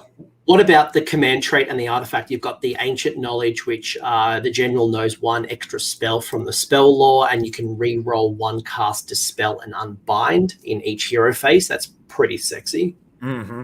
Yeah, this one's nice. That you can take this, and this will make, if you're taking a regular Salon, which would be the only one that can get this command trait. Now he's got access to another spell, which gives him some more options. Normally, you end up like casting Mystic Shield or something with him because you don't have enough spell lore to cast. This case, you have another spell, and you get a reroll 1 casting, Dispelling, and Unbinding, which means this isn't just in your casting phase. This is in the enemy's casting phase as well. And so you have some flexibility there. You can't, if let's say you have a battalion, there's another command trait that can give you actually another re-rolling to your casting. So in this list, a Salon can be an incredibly powerful caster if you want him to be. Re-rolling 2 spells, 2 unbinds, 2 dispels. It can be pretty nice. So you can't re-roll a re-roll, but you could have 2 re-rolls independently. If someone's throwing, like I know when I play against Seraphon, I love to take the Everblaze Comet from Stormcast. It does some damage as well as it reduces the casting of people within range. You could unbind that pretty easily. You could stop your opponent casting their important buff spells, or their teleporting, or their summoning. If it's summoning as a spell, not an ability. But again, this is kind of like just keeping your opponent at bay. Finally, you got the artifact, the God Beast Pendant. So the first time that the bearer is slain, remove it from the battlefield. On a roll of a 1 to a 3, they are slain. On a 4 to a 6, they're not slain, and all wounds are healed. So probably a really nice incentive to have the unnamed Slan and keep them on the table longer. Yeah, this is the acknowledgement of don't get your Salon killed. So here's a chance to bring him back and be fully healed. 50-50. It's good. I like it. I'm going to be honest though. I'm still not taking a regular Salon with Croak being this cheap. Not getting FAQ'd to hire. I'm probably going to put him in this list, and then I can opt out of this command trait and put a different command trait on something else. Because we have some pretty good command traits, especially for skinks, and I would almost opt out of that to keep Croak in this list and get something on a skink hero. Games Workshop listens to my channel, by the way, guys. So, and if not, I'm just psyching you out. But either way, they know Croak needs to go up. They don't need my little channel telling them. You haven't spoiled the party, but. Yeah. What have you got in this list? So this is the Dracothian's tail list. There's probably going to be a lot of commonality, folks. So we won't talk too much about in depth. We literally just spoke a lot about these units already, but we might call out some of the key synergies and some of the things that we haven't talked about yet. And there is certainly two things already I see that we haven't really spoken about. So we do have Lord Croak. It is the Stellar Templarist, same spells we just previously had. We have the Ashlith Bearer with the God Beast Pendant. That's the Dracothian tail artifact. We have a Stegodon with Skink Chief, which is the general. It has the command trait Nimble, the artifact Cloak of Feathers, and the weapon of the Sky Streak Bow. Mm-hmm. We have, in my opinion, make Croxicores great again. 6 Croxicores with 10 Skinks, and 10 Saurus Guard. We also have a Stegodon with the Sky Streak Bow and the constellation of Thunder Lizard. We also have the same. Well, we've got 2 of them. We've got two of the same loadouts. So 2 Stegodons with the Sky Streak Bow and the Seraphon Battle Line. It is Thunderquake Star Host, so we do have a battalion. We do have Chronomatic Cogs, again coming at 2,000 points at the nose for 107 wounds. So this is a little bit different. The last list that we just looked at was all Skinks. It was just Skink spam across the board.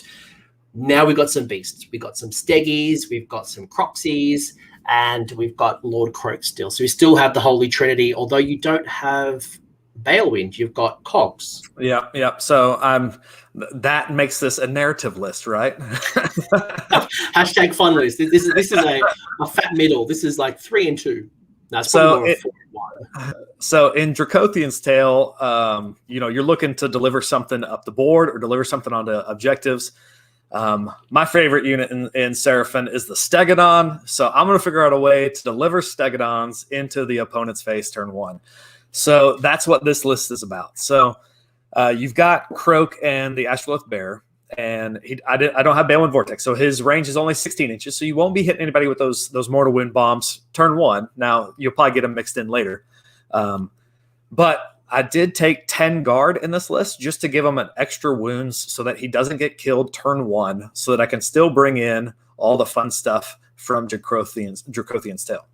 So the stuff I'm bringing in is 3 Stegodons and 6 Croxigore. They're going to be in that battalion. They're all part of that battalion, the Thunderquake Star Host, which isn't nearly as good a Thunderquake battalion as the one Coalesce get.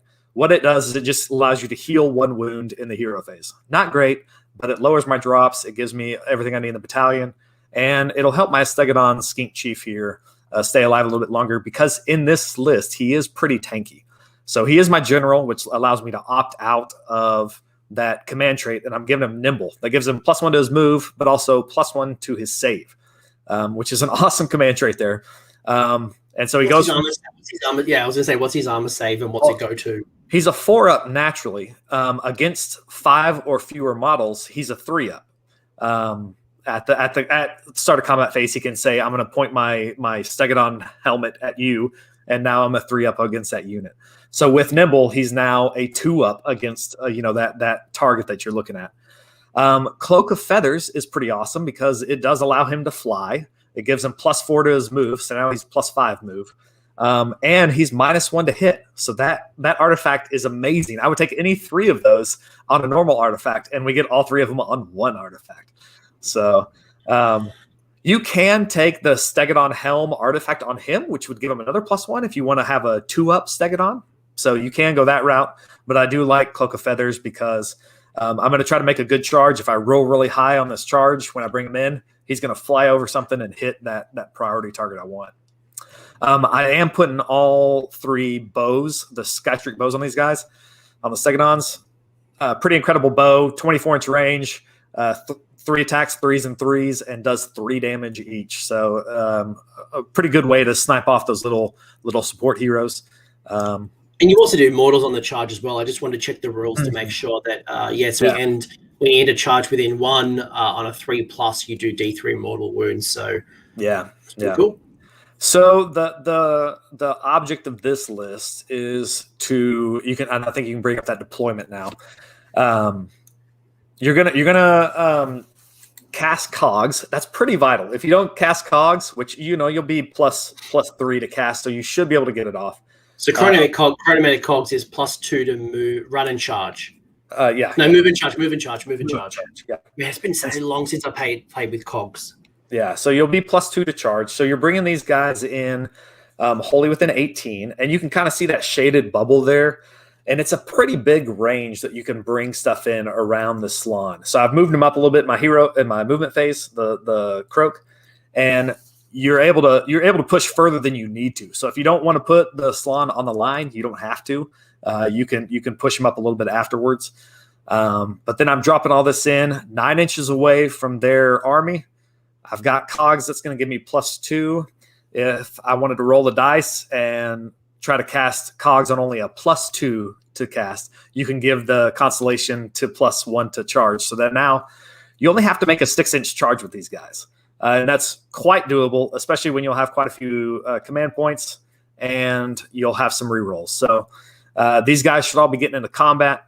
You're going to shove 3 Stegodons that are all pretty tanky, and then 6 Kroxigor, which can put out quite a bit of hurt into their faces turn 1. So a narrative list, I think. But if you're going against like an elite army, these Stegodons are gonna be awesome. Against this army here on the table, you probably won't fare very well. The Kroxigor will do amazing against Plague Monks. But you'll probably get hit back pretty hard by those Plague Monks against the Stegodons. But this list right here is a lot of fun. Whatever you want to bring into a Starborne army, Dracothian's Tail can fit it in, and you can deploy it almost anywhere you want to on the board. So it's a lot of fun. And when Caleb talks about it being a narrative list, we're talking more of a fun list because it would be easy to just grab, as I mentioned, Dreamer again. Looking at you, friend. Yeah. Dropping down like 2-3 units of salamanders, and because they've got to be outside of 9 inches from an enemy, but they've got a 12-inch shooting attack, they can just burninate you with those 4 attacks each, 3s and 3s, Ren 2, D3 wounds, or if you roll a 6 to hit, it's D3 mortal wounds. So you could just absolutely obliterate a line with salamanders. We haven't talked about Bastillodons at all. We haven't talked about Ripidactyls or Pterodons. Mm-hmm. There's so many options that you've got here. We haven't talked about the Engine of the Gods either. So you can really play around with the high movement list. And, to be brutally honest, Kroxigors are probably some of the worst choices you can make right now, mostly because you can't synergize Kroxigor with anything. Like, there's no way to make Kroxigor any better than they are. Yeah, you get a +1 if they're within range of some skinks, but that's or a skink keyword, which is a lot of, but it's not enough. There's not really a lot you can do to them. They are fantastic and Coalesced and Thunderquake and all that kind of stuff. But here, I like the Kroxigor, so I'm putting them in this list to have some fun. Sure, and I'm not saying that they're useless, but when you think about everything we've talked about, whether it was the last video when we talked Coalesced and really just maximizing our Saurus with the benefits of the Old Bloods, or if we're talking now about the synergies we've just talked about with Skinks and some of the options that are available, when you compare that to Kroxigor, they will take a lot of wounds. I recently played a Coalesced version with a block of 9 Kroxigors, and they hit hard. But they just don't synergize as well as a Blockosaurus with, an Old Blood.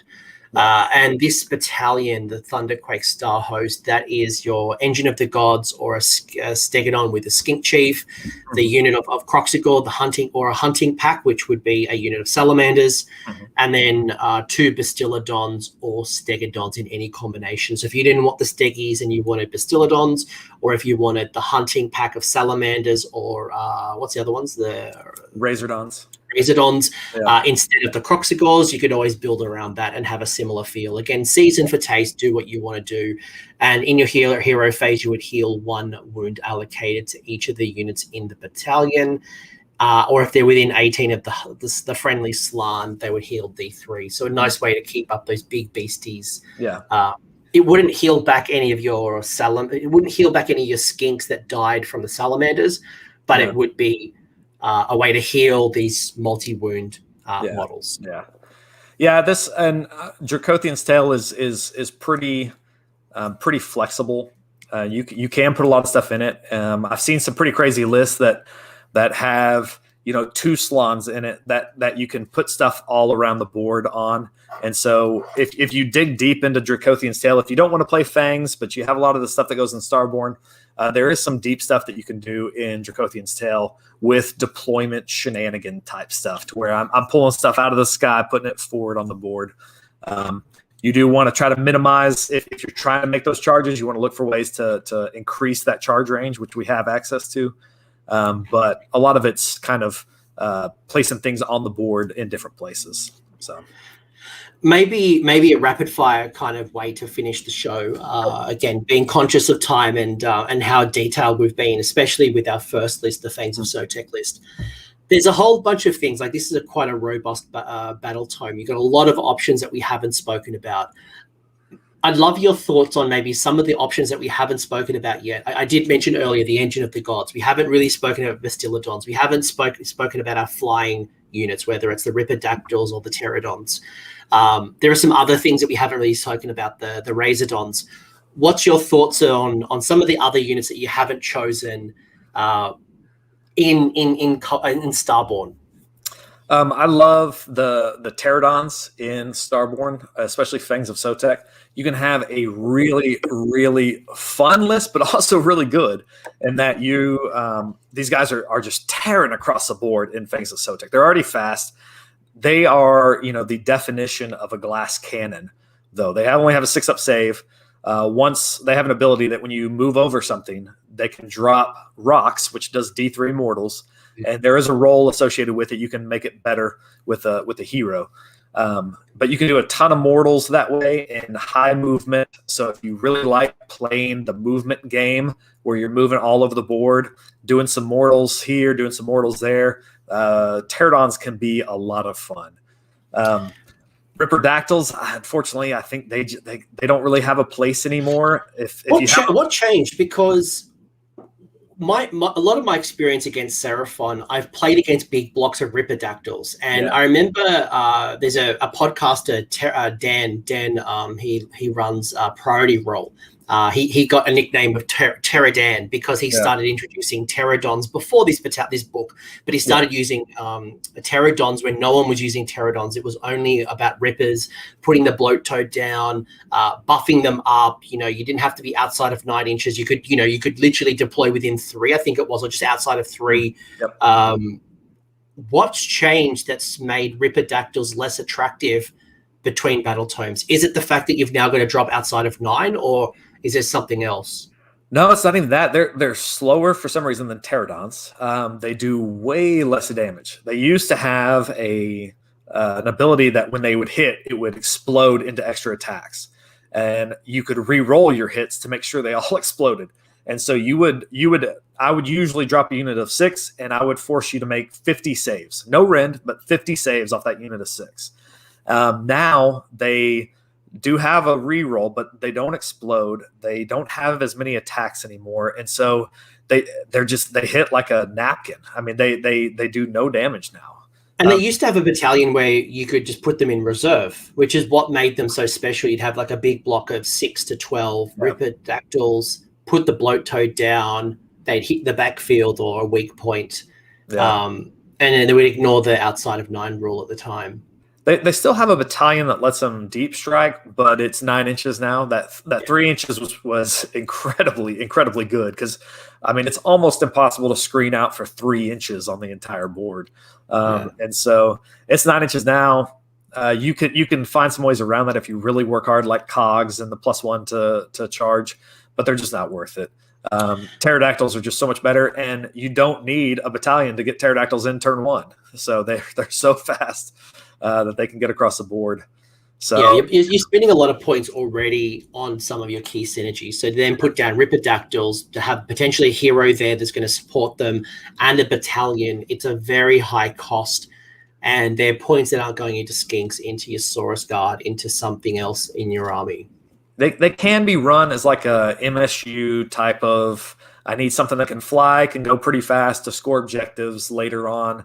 because they're only like 80 points, 70 or 80 points. I can't remember exactly, but they're real cheap for 3 of them. And so you can get those if you've just got a few extra points, put those in your list, and they can score objectives later on for you if you need to. But yeah. Kind of the same with Razordons. You used to see a lot of Razordons, which were the ones that had the Overwatch shoot after you've been charged kind of thing. And I think you could still make them work, especially with a couple of the buffs that you can give them because they do have the skink keyword. But you're still rolling for the random attacks. You do get attacks in the charge phase, so you can actually charge them, and then attack again with them that way. But they're just so overshadowed by their big brothers, the salamanders, that you probably don't see them very often. I've got a bunch on my shelf back from when they were really good last battalion, or last battle tome. But because salamanders are so strong with the alpha strike, the best defense is offense, and I feel like they kind of fall into that category that you're better off going hard with your salamanders than waiting to counterattack with your Razordons. There's some units like the Engine of the God and Bastildon that can still be pretty good in Starborne, but I think they really shine over in Coalesced in Thunder Lizards. So I think you'll see them mostly over in that sub-faction where you can double tap both of those and shoot an extra time for them. Because when they're in Starborne, you're literally halving their damage that they can output. So I think they end up a lot more over in Coalesced. What about some of those combat monsters? Your Old Blood or your Scarvet on a big Carnosaur. Do they have a place in a list like yours? They can be fit in. You're talking about a 210 point monster. It's there's not many of those around, and they can actually put out quite a bit of hurt for 210 points. And especially like the Scarvet, well, both of them, the Scarvet and the Old Blood on Carnosaurs are kind of self-supporting. They have a command point that they can use on themselves that makes them even better. So if you've got one and you've got the points, yeah, they can be great. They can be great in the army. I have found that they are good solo pieces. You can just have them like on the flank and they do it themselves. Yeah. Obviously in Coalesce, they're better when you can start buffing up your Saurus as well. Yeah. But they're not a bad little combat monster, especially for someone who might want to run it. And maybe a final question before we kind of start bringing this home is, I noticed you were quite conservative with your endless spells, and considering that Seraphon has the ability to bound endless spells, are there any endless spells that you like to take? So we've already talked about the cogs, getting the +2 movement and +2 to charge. I've already talked about Geminids and how the fact that you can't get Geminids thrown back at you. Do you see it as like an offensive thing, like being able to throw, the purple sun again, not coming back against you?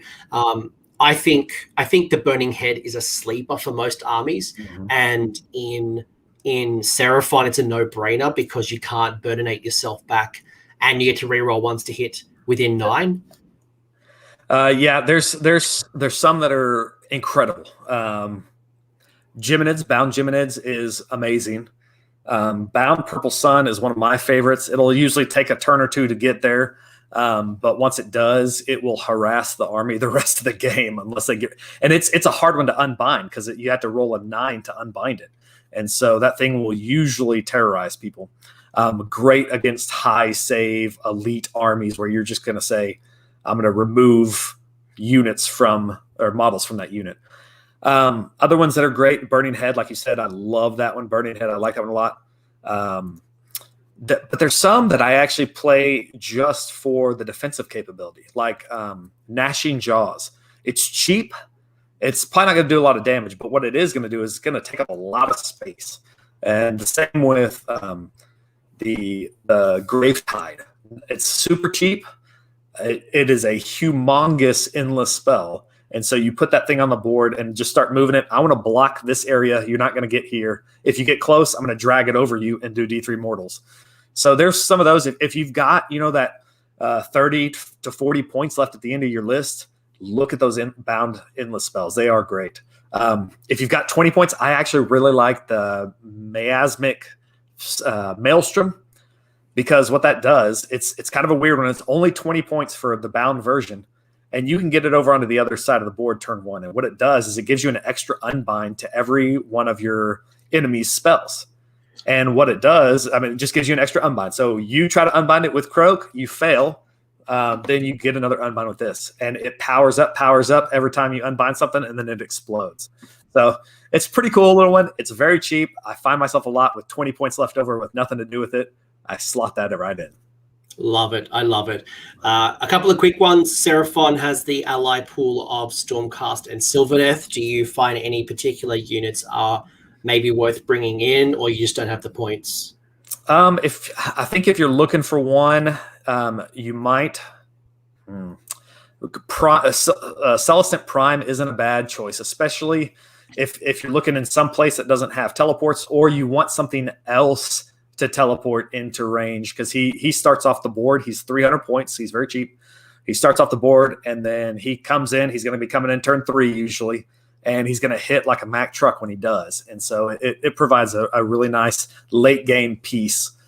From and it has a really, really good dice manipulation as well, being able to, use a Comet Scepter to do some damage at range. Yeah. You can re-roll a dice. It almost guarantees the charge.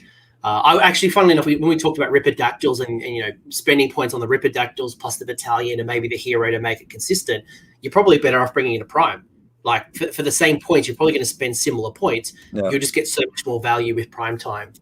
There are a couple other options too that are pretty useful. One is any of the Stormcast Wizards. They have one that's 90 points, and the Everblaze Comet, which is a fantastic spell. My oldest son runs the Comet constantly, and he hits that. Before our new book, where I can unbind that thing all the time, he would drop that Comet on me constantly. It's an AOE damage that just pulses, and then on the next turn it pulses again. So that's a great one. It's only 100 points. You can have a 90 points wizard to cast it, and it's -1 to hit as well. So sorry, -1 to cast. Sorry, it's -1 to cast as well. So you can do damage to your wizards or your opponent's wizards and make it harder for them. And then you still have the ability to unbind so many things with Slann. There is a little bit the Lord Arcanum on foot has a unique ability that he can spend a command point to move an endless spell D6 inches. And so if you the Lord Arcanum. I think so. Lord Arcanum on foot. Yes. Yeah. So like if you cast let's say Bound Purple Sun, you can then spend a command point, which you'll probably have a couple on him, to move it further. And it's a stackable command trait. And so you can, if you've got enough command points, you can get just about any endless spell across the board with that guy. So pretty useful. I'm trying to think. I don't really have anything from Sylvaneth, any models, so I don't know that I would take anything from there. I think they're kind of in a bad place right now, but maybe tree revs having the ability to teleport around the board. Yeah, quite cheap. Maybe they're probably the only thing. Aren't they? They're like 80 points or something, right? Yeah, like 80, 90 points. I think about 80 points, and with the wave pipes, they can teleport. So yeah. That would probably be a nice little support screen, or going for objectives and not having to waste your lords in space and time on securing objectives, for example. Yeah. Other than that, not Go Trek is a really fun one. If you're how does that work? Go Trek? He can ally in any order. Oh, yeah. No. Like I know what Go Trek is, and I know what he can do, but I'm curious on how Go Trek would work in a Seraphon list, and so you don't have any ways to move him up the board quicker. No, you're going to auto run him turn 1. I played him a lot before we got a new book in Seraphon, and he was pretty fun. He's just kind of that melee hero that you wouldn't have maybe in a Fangs list, a Starborne list. You may not have a big beat stick. He can definitely be that. He has a lot of points, and there's nothing really you can do to buff him. You can heal him with a Slann spell up 1. That can kind of help, but if you're just looking to fill some points with an ally, that works. Yeah, he's pretty good. I mean, there's a lot of trade-off for someone like Go Trek. Like I'm looking at your Fangs of Sotek list. You'd have to drop down the 15 chameleon skinks and probably your salamander hunting pack to get Go Trek. Yeah, but I'm not taking too many allies right now. I'm squeezing everything I can out of those points. with the stuff that I consider jazz. So yeah. yeah. No, I dig it. And I think the last question I've got to bring up, and I'm even going to bring it up on the screen. I don't normally do this very often in list chats because it can be quite distractive. Orbs had asked us about beard routines. Let's bring it home with beard routines. You are a man with an exquisite beard. I am growing like a wine with age, just getting grayer and grayer. Tell me about your beard routine. Tell me, how do you make it so luscious and so wonderful? I imagine it's because of all the barbecue in Texas that just gives it this like radiant, oily glow. Yeah. Now, this was a COVID beard, and so I've never had a beard before, and I made a joke against the wife, and I said, "Hey, I think I'm gonna grow a beard during this time off." And she goes, "As long as you cut it before when COVID is over." Well, it's been a while, so it just keeps growing. So we'll see. It's funny. Someone in my chat, so in my YouTube comments the other day, they watched a video that I recorded in April 2020. And I made a comment, and they're like, "Oh, COVID will be over by the end of the year." I think I was talking about GameCon or some type of tournament. Oh yeah, I think COVID will be over by the end of the year. And they're like, "Oh yeah, how's that going for you?" I'm like, yeah. I'm missing tournaments, that's for sure. So hopefully we'll get some. Well, I've got a tournament scheduled here in the next month, so hopefully it'll actually happen. That's the first one that we've had in a long time, so maybe we'll get some things on the table. I do have a good group of guys that I play with just about every week, and so we have been able to keep the dice rolling during all this madness. So yeah. I've been really lucky to have face-to-face games. I've got literally a one-day tournament tomorrow for 3 games. I've got a whole bunch of gaming happening this month, and then I've got a 2-day tournament coming up. Funnily enough, I'm running a 1-day tournament next month, and it's looking like it's going to be a 50 person one-dayer. Awesome. Absolutely mental. Yeah, it's crazy. I've sold out 3 times. Haywo Twitch is telling me that he is a sandalwood beard oil person. I also like my sandalwood oils. I do also, when I was in Greece, I found this little Greek place, and I bought a couple of them, and it's like more of a cream, and it's made of like olive oil. It's just wonderful. Yeah. I get this smell of olive oil all day that my half ethnic blood just like, I just feel like I want to get like a piece of bread with some garlic and just like eat it. But tell me more about your routine. Man, I'm a beard noob, so I've got some beard oils and stuff. I've been experimenting with trying to keep it lush, but now I'm learning.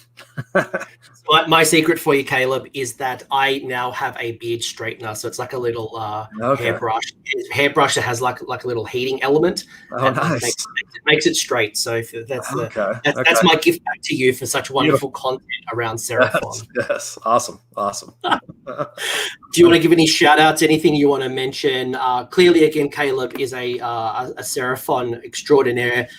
Link below. Go check out his channel. Give it a sub if you love your Seraphon, or if you want to learn how to beat these space demons. And there's some an excellent website, Lustria Online. If you're interested in Seraphon stuff, that is an excellent community. Go throw your lists around in there. There's always Seraphon talk going on there. An entire website devoted to the Lizardmen. So it's pretty awesome.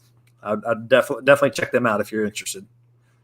Shout out to it's actually quite cool to see some of the old forums. Like I go back to the Empire Online forum, and they've got some wonderful Age of Sigmar content. Lustria Online's another one. I've been going to Druki recently, so it's amazing to see these communities still around. But is there any shout outs you want to make other than Lustria Online? Not off the top of my head. If you're in Texas, look up, your local group. We've got a Texas Masters. One of these days we'll get it going again. It's an excellent tournament run by Matt Taylor and some of the guys here in Texas. So if you're in my neck of the woods, look us up when we start that again, and come meet me on the table. Awesome. Well, I'm looking forward to coming back to America. Texas is definitely a place that I want to go to. I want to meet up with you. I want to meet up with Lord Master Sotek. I want to meet up with anyone who's in Texas. I want to do some barbecue again. I absolutely miss it. Caleb, thank you so much for your time. I learned a lot. We've now looked at both Coalesced and Starborne. So do go check out the other video I did with Caleb if you want to see the other side of the fence and see how he built things around Carnosaurs, Engines of the Gods, Stegodons, the other side of Seraphon. I think we've got a nice little juxtaposition between the two. Yep, absolutely. If you look at my channel, I'm gonna have a battle report of this exact list I did coming up soon versus some Nurgle. So check it out. All right. We've done enough shout outs. Go check his stuff out. Guys, we're wrapping up. Thanks for your time, and we'll chat all again soon. I hope you found that discussion valuable. If you did, give the video the old thumbs up. And if you have a comment or an insight, leave it in the comment section below. The champions over here are my AOS Coach Patreons and YouTube members. So you guys are bloody legends. Thank you for all the support. If you want to know more about the support programs, the links are below down here in the episode description, along with a link to the Discord server, so we can continue this conversation. Until next time, don't forget to name your characters and have a good one.